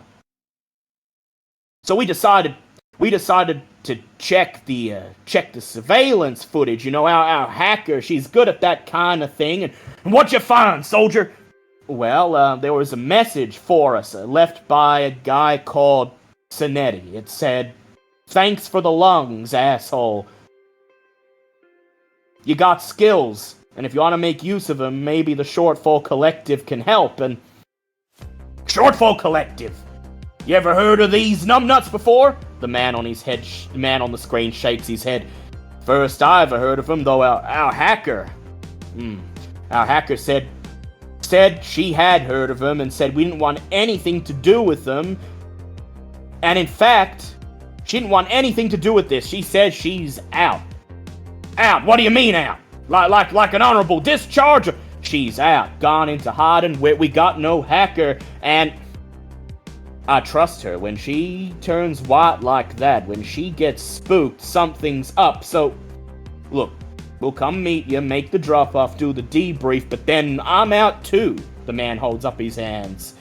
We're all thinking we should get into a safer line of work, and thanks to you, we got enough creds to be getting along, and after everything I've done, after all the years of training and positive reinforcement, that's it, we calling it quits? I'm afraid that's just how it's gotta be, Patton, man. You don't mess with people like this. The man disappears as the film ends. Patton flourishes. Well, what do you think? No, that's ready now. Yeah, sure, he says, unhooking the film reel. And before he hands it to you, he looks over at everyone else. He says, anyone want to watch it again? No, I saw The Coward once. That's enough for me, thanks. Here you Frank go. Familiar. Frank starts making animal figures in the shadow of the projector light. We got an after show. No need to watch it again, folks. So, here, he hands it to Charlie. And Charlie, you rip the top off the reel, and inside, seeing the black film wound up in a roll, reminds you now less of spaghetti and more like bubblegum tape. Oh. Yum. I'm gonna just down it. You extract it one long length, and before you drop it in your mouth, you look down, you see Rusty looking at you, his puppy dog eyes gleaming. You tear a bit off the end, drop it to him, and he gleefully swallows it in a single gulp, and then watches as down the film goes. Down through a little gap underneath Charlie's television mask, and from the other side of it, you all hear this really loud, really frightening, tearing, ripping sound. And then it stops. Charlie leans back and burps. I love how normal we all are. I wouldn't have it any other way, says Patton. And if anyone's gonna be dealing with this shortfall collective, I'd hope they're extraordinary. But I'm not extraordinary. I'm PU. And you smell worse than the city dump, and that's saying something. I'd say that makes you pretty damn extraordinary to me, soldier. You're a sweetheart. You make me blush, Pat. So now I'm You can curious. feel under all the filth. Yeah, you can't tell that under all the filth. And as you're probably blushing too, but you don't display anything on your mask because you wouldn't want Patton to think his words have actually had an effect. So, we've got some intel. The Shortfall Collective, whoever they are, whatever their end goal, every time I send operatives out to snatch some new prototype organ or cyberware, they get to it first. Now, I don't know why they're doing this, but it's clear to me they're heading around the city, stealing up all the internal organs they can, but only specific ones, prototype ones, cyberware, stuff that ain't on the market yet. They're building a second Frank. Nah, I don't think Frank's got a gallbladder. I don't think you have one for that matter. No, I think they're working on something big, building something like you said. Do we know anything about They those might lungs? want my brain. Well, I don't know how much there is to Rare take, commodity. big guy. Do we know anything about the lungs? See, these lungs were meant to be for people who worked in the sewers, worked in the waste treatment plants, worked in Ground Zero, people who would be exposed to toxic fumes and nanos. The lungs were supposed to filter the toxins out and help these people to breathe. Nano protection. Why do you have those lungs? Now, I do agree. PU's lungs probably have the same capability, only he was born with those ones. He's just a freak of nature. And he's my freak of nature. gives him that big metallic smile as he's working his way through one of the various snacks he stole from from the convenience store Yeah. from 1213. Slams a chocolate bar into his mouth, and you're disappointed by how clean it is. Usually they've had the chance to accrue at least a couple layers of filth before you unwrap them, but this one's fresh off the shelf. It'll do. So, after the stunt you pulled tonight, says Patton, glancing over at Frank, I'm thinking that the Shortfall Collective are gonna be making a move very, very soon. Frank, I know the story, but for the sake of the rest of the class, would you like to share what's so special about that thing you got in your head? Well, I got it's squishy like all of your brains, but it can have chips put in it, and it's got like I got a chip in there, and there's room for another 11. 11. Well, What did the chips Yeah. do? You know, like a mainframe chip. you're packing serious side then. No, I don't got the one. Oh, They just potential for it. That's put that's it the in. They thing. just put it in my to see if it could, if the brain could work with the body, and it's supposed to it's supposed to, they call it play, so they could stick it in a vehicle or robot or whatever they want. Interesting. If you wondered why Kartel makers sent such force to reclaim Frank, now you know. See, most robots ain't got a brain. They're programmed for one thing only. They do it good, but that's all they can do. You can't take a construction robot and tell him to do security. You can't take a security robot and tell him to do astro mining. But Frank can do all three of these things and more, because what Frank's got in his head ain't just a computer chip. Frank's got a chunk of real biological brain matter in there. It's coupled up to this state-of-the-art brain-machine interface. Inside of Frank is a tiny, tiny portion of a living, breathing human being. He looks. Cyborg is a person with some robot bits. What is a robot with some person bits? Well, you Right. can call me whatever you like, just don't call me late for lunch. I'll just call you Frank. He looks back between Pat and Frank, and he says, State of the art, Frank. You're sure? State-of-the-art enough that you had to blow up a convenience store to get Frank out of their grasp. Shit. I mean, We didn't have to blow it up. That was kind of icing. So here's what I'm thinking. We Hey, kind you- of went through them like a knife through butter. They were pretty fucking incompetent, really. They were That's just about just- the easiest things we fought the whole year, and I don't know how long. Well, that's just because you've been around the block, thanks to my training. And this was the first time they'd found you. They was testing the waters. They're gonna come much heavier, much thicker next time. But I'm sure you'll be able to handle it. PU! He looks over at you, PU. And then he peers beyond you to the booger still frozen to the wall. He says, mind explaining for the rest of us how that little freak show you got there works? my infection-y thing. Infection's the right word, I'd say. You know, most people get nanos, they get the infection, it rightfully makes them feel much worse. They get sickly, their constitution goes down the drain, but I suppose you're so acclimatized to living in abject filth, you barely haven't even noticed, have you? Well, I have noticed that my drinks have been a little bit colder lately, but then the frost collecting on the top of Axie, and yeah, I'd never remember my fridge working before. You did ice those guys, too.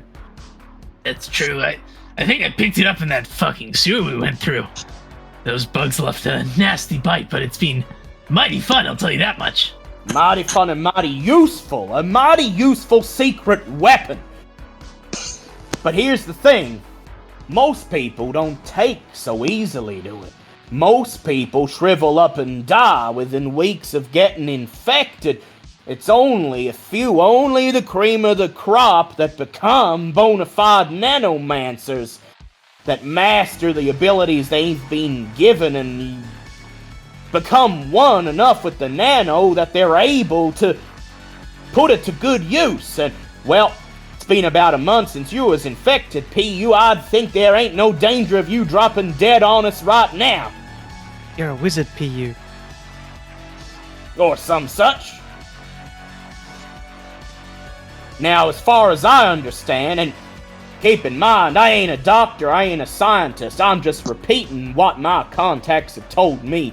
The key thing with mastering nano is willpower. Human willpower. You need a brain, and that brain needs to believe, and your force of will is what takes over, forces the nano swarms to do your bidding.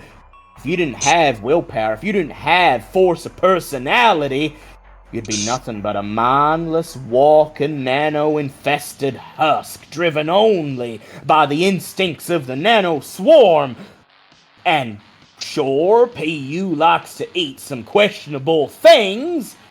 He ain't tried to assimilate all of you into a hive mind yet, so I think PU successfully assimilated. Well, shit, if it was that serious, I probably still wouldn't have done anything anyways. Yeah, you probably... Kinda adds to my charm, you know? As soon as you saw there were things moving, squirming in the water, you would have jumped at the chance to drink it if I know you. Ain't no far off. Just How as are you well... feeling, Charlie? Yeah, how are you feeling, Charlie? Because you're nano-infected too. I'm kind of just standing there like, I'm not. I look pointedly towards Charlie. You remember Charlie using his own nano powers, compressing himself down into a pile of ash. I saw you turn into a pile of dust in front of me. Now, Charlie, I think Charlie's just enough man that the nano can take, but mostly machine.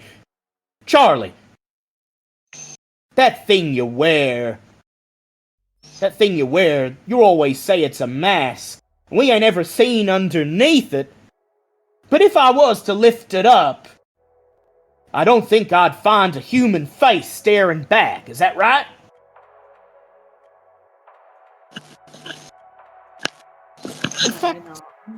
In fact, Charlie, out of curiosity, if someone were to get curious enough and peer under that TV, what would they find?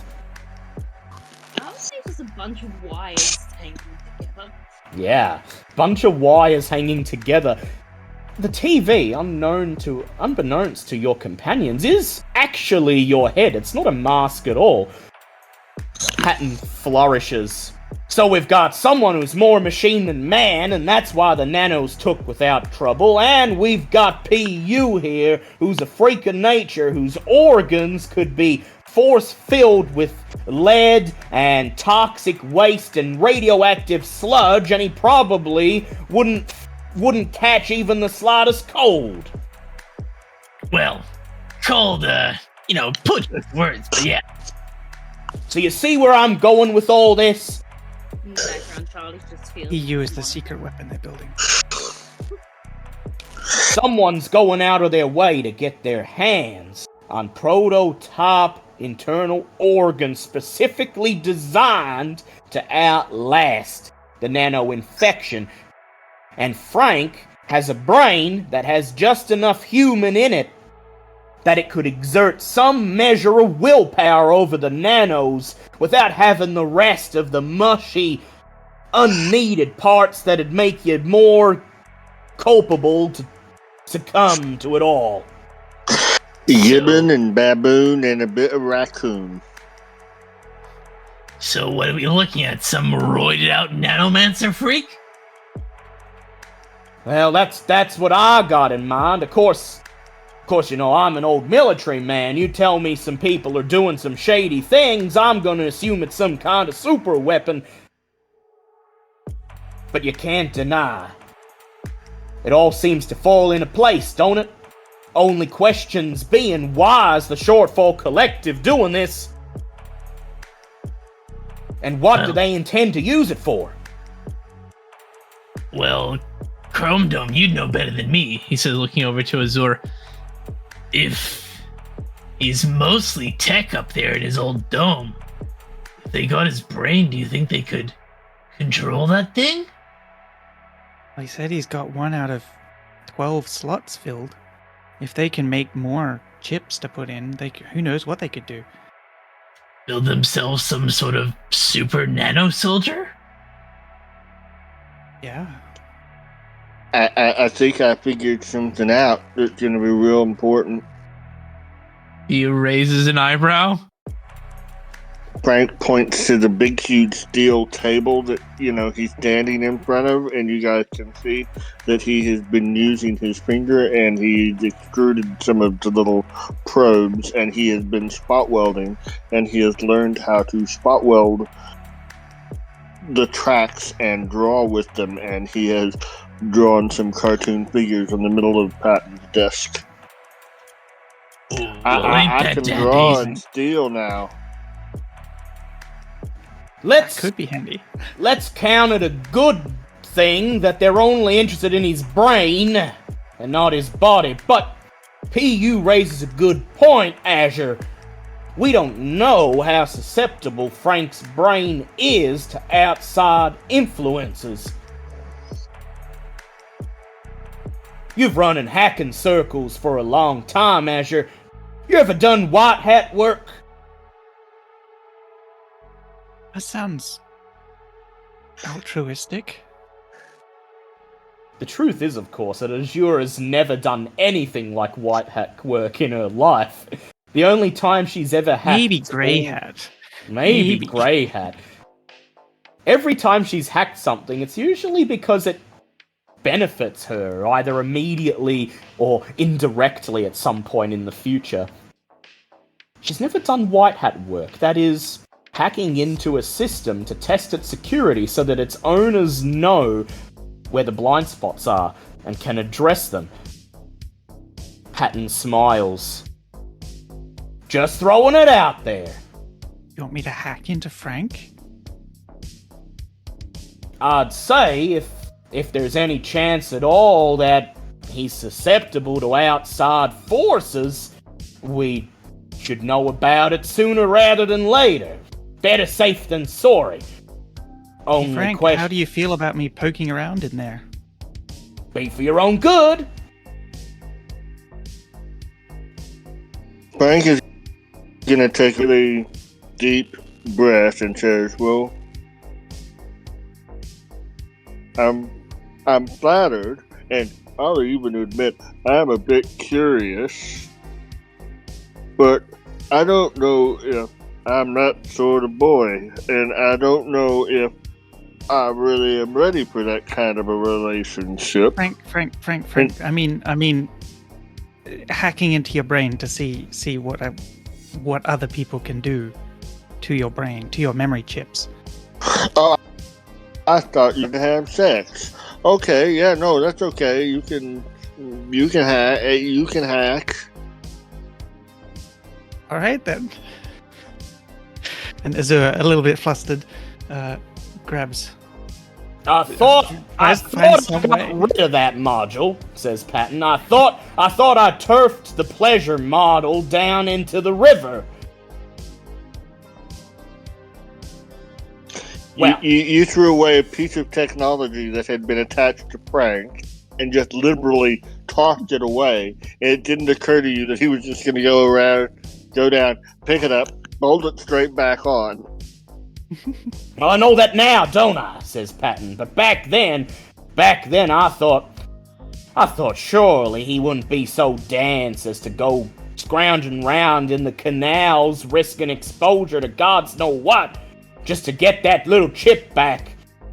Which is He why was- it falls to me that if you are going to root around in Frank's brain, we should make sure it's in controlled conditions, all possible precautions taken. We want to do it somewhere where there's no connection to the outside web, no ambient wireless connections that anyone can piggyback on. We're going to need to do it in a place that's safe and isolated, and where we have the time to set up the necessary security. You agree, don't you, Asher? Oh, yeah. Do we have any place like that? So I suppose all this is a roundabout way of me getting to the real point of tonight, and that is, you got so many people gunning for you that you're gonna need a place to lie low. So I've been out on the streets doing work, and I think I got you a safe house. Frank looks at him and says, I wish "This it was is- coming true. This is the place you told me to empty and to fix up, isn't it?" Right. Only you never got around to doing it, and I figured you had more important stuff going on. But now I think before you to take any more jobs, you need to make sure you got a place that's safe enough where you can lie low, hunker down, and hide in when things get too hot. Now, I know of an old bunker, a bomb shelter down in Barnyard Fields on the edge of the Tarpike projects. It's right on the edge of the river, and across the river is Ground Zero. Plenty of old bunkers and bomb shelters in that area back when the incident happened and people weren't quite sure if Ground Zero was going to be an isolated incident. Of course, nothing's happened in about 50 years, so all those old places fell into disrepair. Well, I've had one on hand for a while, and I just happened to get the deed out of the hands of the person who was holding it for me, and I'm gonna send you over there, clean it up, fix it up, and make it home. Any objections? Free pad? Hell no. Bear in mind, it is underground, it's a little bit cramped, it's an old bomb shelter, it's probably full of God knows what kind of animals and nano freaks have infested it over the decades, and it's right at the end of a direct access channel to the sewer system. Pat. He says, he holds up a hand, he waves it over himself, he waves the rest of the hand towards the party, motioning. Get a clue. Right, says Patton, nodding. I suppose, for you, it's luxury. Deep down under the ground, covered in dust and filth and darkness and God knows what else, well then, you shouldn't have any problem making yourselves at home. So, he folds his arms together, leans back in his counter, and he says, consider this your next job. No payment, no reward, but you get a place to lie low out of it, and until you clean it out to my satisfaction, and I'm satisfied that you're in no danger, we'll get to work on this Frank thing, and then, and only then, when I know for certain that Frank ain't gonna be turning rogue on us suddenly, then I'll put your names back out there, start getting you some more work. What do you say? Well, the pocket's a little bit light, but if that's all you can spare. Frank bends down and opens up his skull case and exposes his access points to Azure. A lot less empty than I thought it'd be. I think we're waiting till we were in the bunker to do that. Good idea, says Patton. And you know it's getting late, and I'm about to close up, so... He claps his hands. Dismissed! But before you are dismissed, Azure, you can go ahead and make me a knowledge technology roll if you like, just to see what you do glean of this bizarre contraption that is Frank's brain, sitting there right under right under his chrome dome. His I literal rolled chrome terribly. dome. I would actually like to use a glitch because I'm very curious to find out more.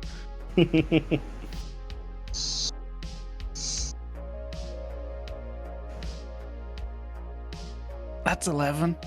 11. Do you want Even me? with it, oh, Do you want to use one of my glitches? Got 2. I haven't used any glitches tonight. Yeah, go on. If you want. Do you want to turn that 11 into a 15?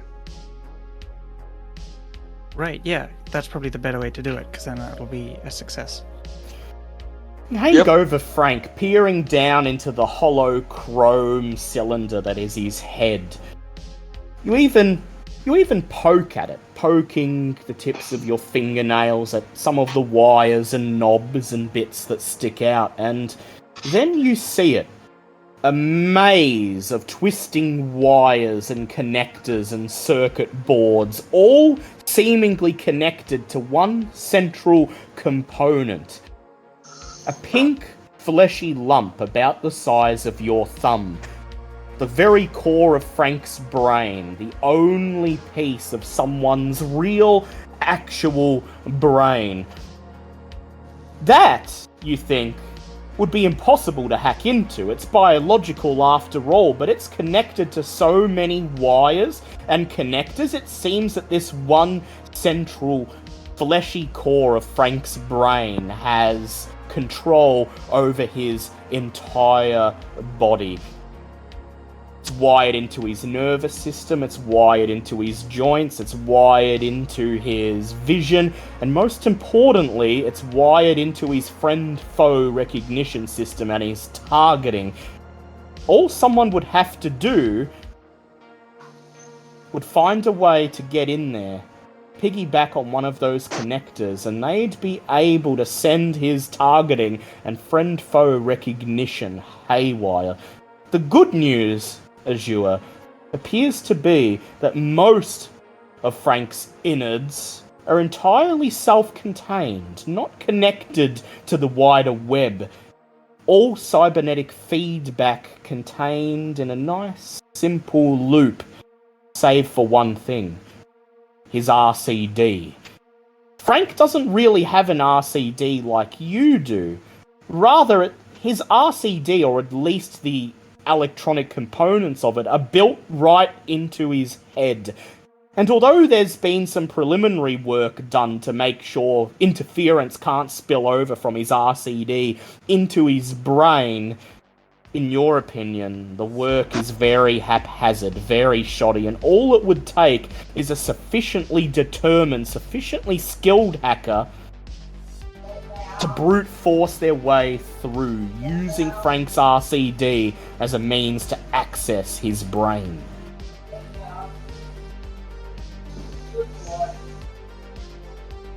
You're keen, kinda, to do it yourself. Give it a test run, see how far you can get, but Not now. you'd have not to here. use his RCD, not here, not now. Just the same, you think you might be able to get some preliminary security done, install some of your own firewalls and security protocols, just in case. It Well, I won't... think I've already installed a little bit on everyone's RCDs just to help protect us from Yeah, the Shortfall you have. Collective's interference. And those If there's seem anything to more have I can do held. now targeted. Those seem to have held, and you have the option, if you like, to enhance those, just for Frank. This will ensure that until you can get into his brain yourself, figure out exactly how it works, that nobody should be able to take advantage of him, but... And here's the hard part, and you wince as you peer down into Frank's eyes. If you upgrade the security, it could cause some level of discomfort for Frank. Don't you dare hurt that boy! You'd effectively be preventing several connectors of his nervous system from interfacing with each other. The results would be unpleasant, but not deadly, not debilitating. Now, Frank, there's something I can do to make it a little more difficult for anyone to hack into your brain, but it might sting a little. I think it's a good idea, but I need your okay before I do it.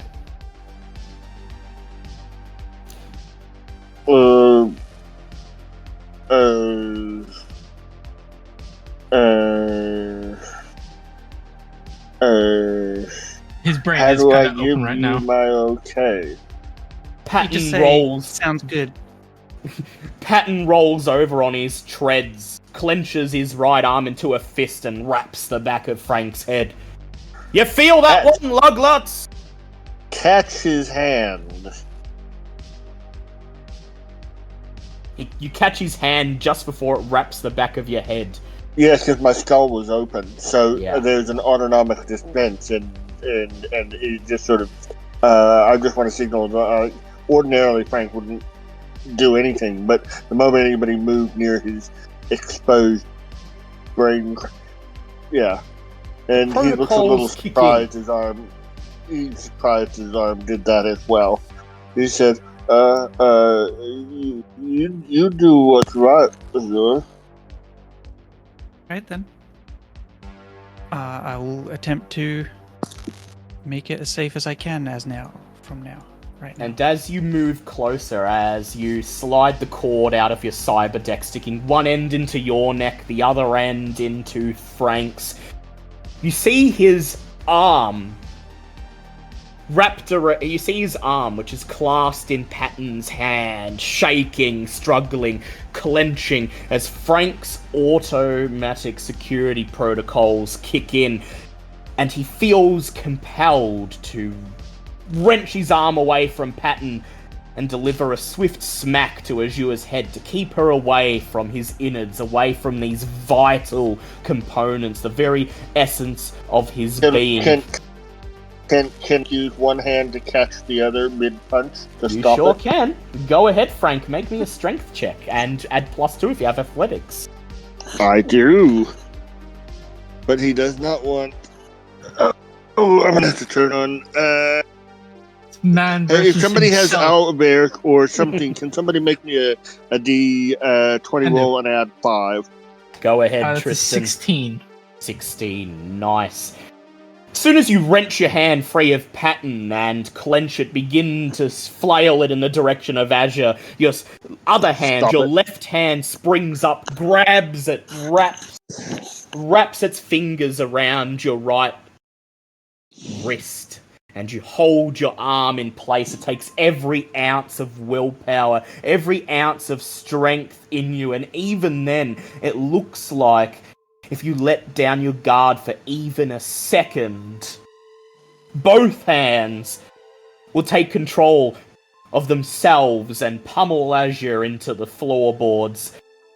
PU Charlie, it's very obvious Frank is struggling, and he seems to have himself held down, at least for the moment. But as Azure gets to work, typing, gliding her fingers along the keyboard, you see both of Frank's hands twitching, struggling. Frank grits his teeth in determination. It's clear to you it's taking every ounce of his willpower to let her do her work. PU is going to come up behind Frank, and he's never been the biggest guy. He's a bit of a lanky fucker, but he knew how to play dirty. So he's looking for maybe some of those softer spots in his what is it? Subdermal, not subdermal armor, but his ceramic skin, I believe you described it as, Adam. And trying to maybe. It's a neopolymer polyceramic. Yeah, plastic, That one. metal, and whatever. He's looking for those If he's softer coming spots. close, is one of my spotlights suddenly popping out of the shoulder and Yep. swiveling and pointing Yep. towards? Yep, it's shit. swiveling around. In a second, it's going to light up. Somebody throw a dishcloth on it. It's gonna blink right in Azure's face, and then she'll be too blind. She'll probably just crush this fleshy core, not seeing what she's doing. Pu's gonna leap for Frank's shoulder and try to cover it up with his hand, leaving a big smear of grease over the lens to block its light. PU, go ahead and make an agility check, and while you're doing that, Charlie, with your knowledge of mechanics, you see the joints in Frank's upper torso whirring, moving double time as they command his limbs to defend himself, and you know that it would be quite easy using Rusty's multi-tool to turn that off for just a moment, if you dare risk Rusty getting a face full of Frank's fist. Is there a possibility of me just doing it myself? You could do it yourself if you like. I don't know how Rusty get punched in the face.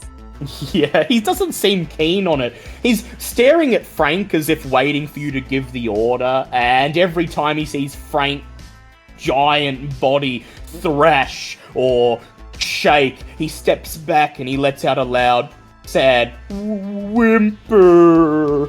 And so you creep forwards, fish your own multi-tool out of your bag, and get to work.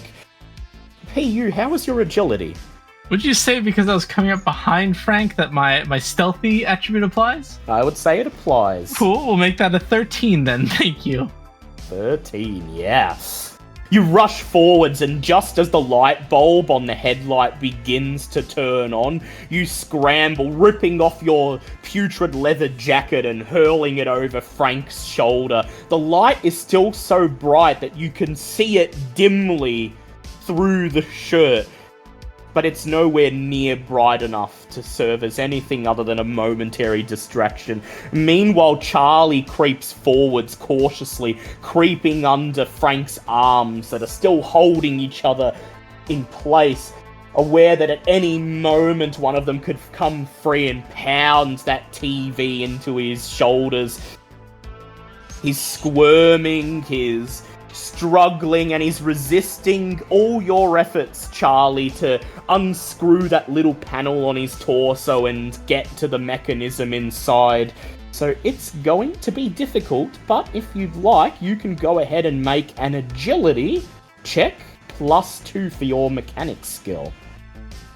If I can ask a question. Yep. If I can ask a quick question, the probes for the electroshock, do I have them only on my fingertips, or are they on other parts of my body?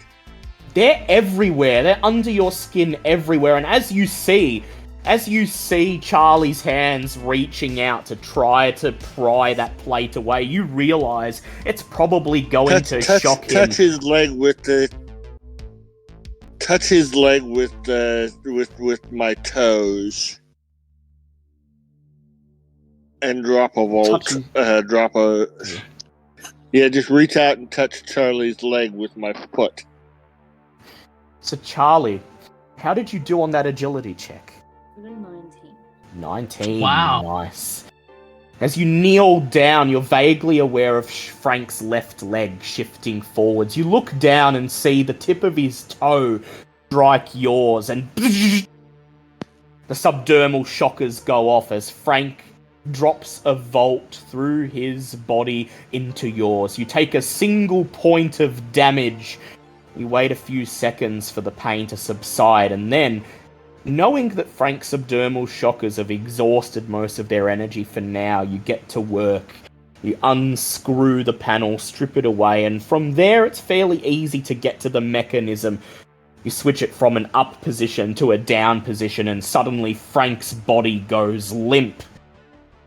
Frank, as your body drops limp, as your head lolls forwards, as your hand relinquishes your other hand and both arms drop to your side, horrible memories begin to flush through your brain. Memories of being laid out on a cold metal table in a brightly lit white room, the green Kartel Makers logo gleaming on the wall as men in lab coats lean over with scalpels and multi-tools. And Frank, your body's deactivated at the moment, but your voice box, your voice modulator, is not. Do you vocalize in any way as Azure gets to work on your brain? as these traumatic How do memories I- of your time. So you've met my faithful handyman. He was just a little brought down because when you knocked, he thought you were the candy man. Don't get That's a good drunk one, Adam. out by the way I look. Don't judge a book by its cover. I'm just gonna stop now. I've tortured That's a more now. good That one. was awesome. That was awesome. You stare the trauma in the face and sing your way through it. And as Azure gets to work, she has no idea that you're reliving one of the most horrific experiences of your life. And that As a makes her player, work. I feel like a horrible person right now. But as my character, I'm just doing my stuff. If Frank vocalized that he was indeed reliving a traumatic experience, I would have upped the difficulty on your check because, of course, Azure would have felt a bit off-put by that, but right now, as far as Azure knows, everything's going business as usual, everything's going smoothly. And so, Azure, go ahead and make me a knowledge technology roll. The difficulty is 14. Would I be under pressure now? I'd say no. While Frank's body's turned off, you're not under pressure, so you can use your I'm in if you like. It was looking a bit iffy there. All right, that'll be a 21. 21. Very, very nice. The rest of you watch with bated breath as Azure does her work. Glancing... Go ahead, Frank. Somewhere in the middle of it, Yep. Frank's voice is going to change slightly, and he's going to say the following. I'm terribly sorry to tell you this, Azure, but I do think you need to know. Oh? Frank's, my memories are slightly false. The brain tissue is not a melange of gibbon and baboon and raccoon. It is a patchwork of a living, full-grown human male scientist. You've never heard Frank talk like this. The way he's speaking, the tone of his voice, it's like suddenly a different person is speaking through his lips. Oh boy. Please be very, very careful. There are Don't you worry, Frank. I'm being as careful as I possibly can. There's a tense silence as Azure works, occasionally typing a command on her cyber deck, peering over into Frank's head, prodding something with the tip of a multi-tool or her fingernail, occasionally shifting a wire here and there, and then getting back to work carefully, slowly, typing in commands, executing them one by one, until... Frank, unbearable pain shoots through your head. From the tip of your cerebellum down your spine to the extremities of your body as you take 3 points of damage. doesn't notice 3 points. That almost equivalent to a shaving cut. Frank just smiles through gritted teeth, not giving any sign to anyone else that is in pain. His body limp, unresponsive to his movements, and then, finally, mercifully, the work is done. Azure steps back, retracts the cord from Frank's head, slides it back into the cyber deck, and with a flourish, announces that Frank is protected to the best of her abilities. So, Azure, you've successfully upgraded the security in Frank's head. This means that Frank no longer counts as a chromed target for the purposes of any powers that may be used against him.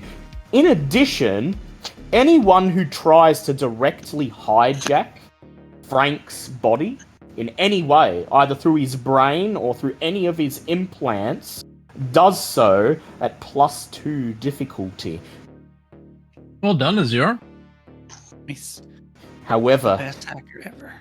as Azure steps back, as PU carefully lifts the jacket off the headlight, as Charlie flips the switch from the up position to the down position, returning movement to Frank's body.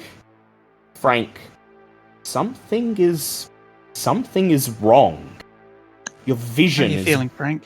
Your vision is blurry. There's static eating in around the edges of your field of vision. You can hear Azure's voice, but there's something about it. It's like you're hearing her through tinny speakers.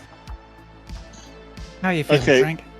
Let me just clarify a couple of things. I've written -1 to my perception bonus because I have that as a skill. So I figure let's go ahead and say that it's just slightly eroded. I've also included, I've got +2 TD hack to be hacked. And you'd no longer count as crones. Go ahead. Do you want me to have the original personality? Do you want elements of that to start coming out? That sounds like fun. So perhaps, as Frank looks up at Azure and smiles, he smiles in a way that's not like you've seen Frank before. Frank smiles in like that dumb Forrest Gump-esque way where he's smiling because he's happy and he's around friends, but so many things are going over his head, whereas this time he smiles, and it's the smile of someone genuinely enjoying this turn of events, someone capable of understanding mischief and plans falling in together. Does anybody have anything remotely resembling insight? Yeah, I do. Shall I roll it? I'd say, Azure, with just having the proficiency for insight, as you step back and see that look on Frank's face, see him smiling in the same way a suave corporate manager would, rather than the way a lovable oaf would, you realise something has happened. He mentioned it while you were working on him, that this brain originates from a living human. Probably someone who worked on Frank himself. Could it be you've awakened a shred of that personality? Azure, you did very well. We're fine. I'll pat you on the shoulder, reach up, pat you on the shoulder, and you'll tell me about it sometime. Patton lets out a sigh of relief. Well, I clutched my hand to my chest and I was praying to the Lord because I thought there are so many ways that could have gone wrong. It's like that old streaming vid on the channels, the emergency surgery, you know, the one where they'd cut someone open and get people to vote on what the duck would cut out next? Oh yeah, there's nothing good on that anymore. They just swapped the colors of the chrome now. He looks over at Frank, a genuine look of concern on Patton's face. It's weird to see this weathered, leathery old man's face drop all facade for just a moment of that strong, no-nonsense drill sergeant. He leans forwards. Patton, I'll look after your favorite. He nods, smiles in genuine appreciation, then he peers down at Frank and he says, "Okay, Frank, I want you to lay it on me, no sugarcoating. Did she do a good job, or is there something else that we need to address? Is everything working as it should be?" Frank turns and looks, and there's just this very faint smile. "The problem is all inside your head," she said to me. "The answer is easy if you take it logically. I'd like to help you in your struggle to be free. There must be 50 ways to leave your lover." And then there's a long pause. You just slip out the back, Jack. You make a new plan, Stan. Don't need to be coy, Roy. Just get yourself free. Azure feels a hand slap the back of her chrome dome. You fucked him up! Fix it! No, wait, calls Patton. What did Frank you just has say? been- Frank Go has ahead. been... Yeah, Frank just says... Frank has been speaking in song lyrics for as long as any of you have known him. Yeah, but these aren't necessarily songs that the punks know. Yeah. I think I accidentally turned him into a poet.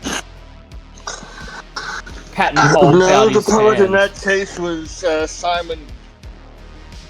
Was a man by the name of Paul Simon.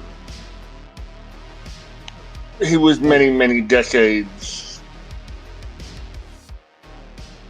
Patton before your time. frowns, not quite sure what to make of Frank. He racks his brain, scratching his bald head under the army helmet. Well, seems to me that, Frank always used to talk about these old classic songs before, and now he's gone back a couple of decades, so I suppose what you did is make him more focused on the task at hand. Still, Good dose of violence. he clasps a hand on Frank's shoulder, and Frank, you feel him squeezing relatively tightly. It's clear that Patton's not entirely at ease. Still, he says, until we get that safe house cleared out and we can get a proper good poke around in there, Frank, you ever for a moment don't feel like yourself, you let me know. Straight away, okay?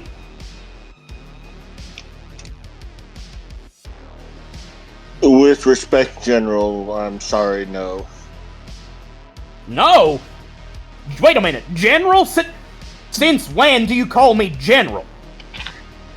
Since when does Frank say no? Can't access the current memory. I don't remember your name or your actual title. I do, however, have a clear indication of my loci of priority, and that is PU, Azure, and Charlie. You are next tier, but it is to these three. They are the ones who I will trust, and they are the ones who I will speak to. He turns and looks at the general, at Patton, very smoothly and cleanly, and there's a very serious expression on his face. He says, "Those terms are not negotiable. Step back now." Shit. Well, Patton holds up his hands. The store vibrates as his preds carry him backwards, giving him healthy distance between him and Frank. Well, Rest assured, you are under my protection. But I for don't know that I am under yours. That is why I've asked you to step back. he pauses for a moment, not quite sure what to say, and then he looks over at Azure and PU and Charlie, and he shrugs and he says, well, he remembers the rest of his platoon, that's something at least, and he doesn't seem to forget the task at hand. Let's keep an eye on him and see what pans out, huh? Maybe, you never know, now that he's protected from those bastards who turfed him out at Kartel Makers, maybe we're seeing a Frank that was waiting to be brought out all along. I'm almost wondering if I've blocked something that was already affecting him. If I may conjecture, Azure, is it not Please. possible that you have accidentally placed a very, very, very latent minor microcharge? And for the very brief moments or minutes that normally dormant and isolated predicated circuits have a bit of urge. Some of my old identity is accessible. And as time passes, that microcharge will diminish, and I will be wholly Frank again. It's just not a likely supposition. Seems to make sense to you, Azure. The only thing you're wondering now is if this is the real Frank, if this is his original identity, is there a way you can stop it from degenerating? Does he have to go back to how he used to be? I think I'd still have to look when we have a proper setup for that. Says Patton thoughtfully. When we get poking around in there, I'm sure there's going to be a lot of questions that need to be answered, and most of them, he looks over at Frank, are Frank's, and Frank's alone to decide. Now, you've got a safe house to clear, and I've got a store to close. You keep him safe, you hear, and you call me as soon as the task is done. And then we'll figure out what to do next. Dismissed! For real this time! And with that, Patton turns, his treads carry him behind the counter. He disappears into the little office and, without even taking the time to say goodbye or wish you good luck, pulls the door shut behind him in a slam, leaving you alone in the eerily silent shop.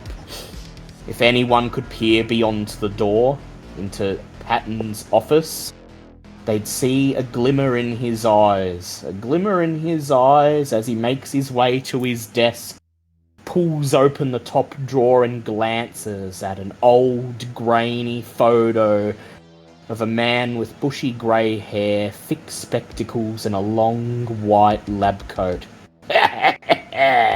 Patton laughs, smiling to himself. He's back.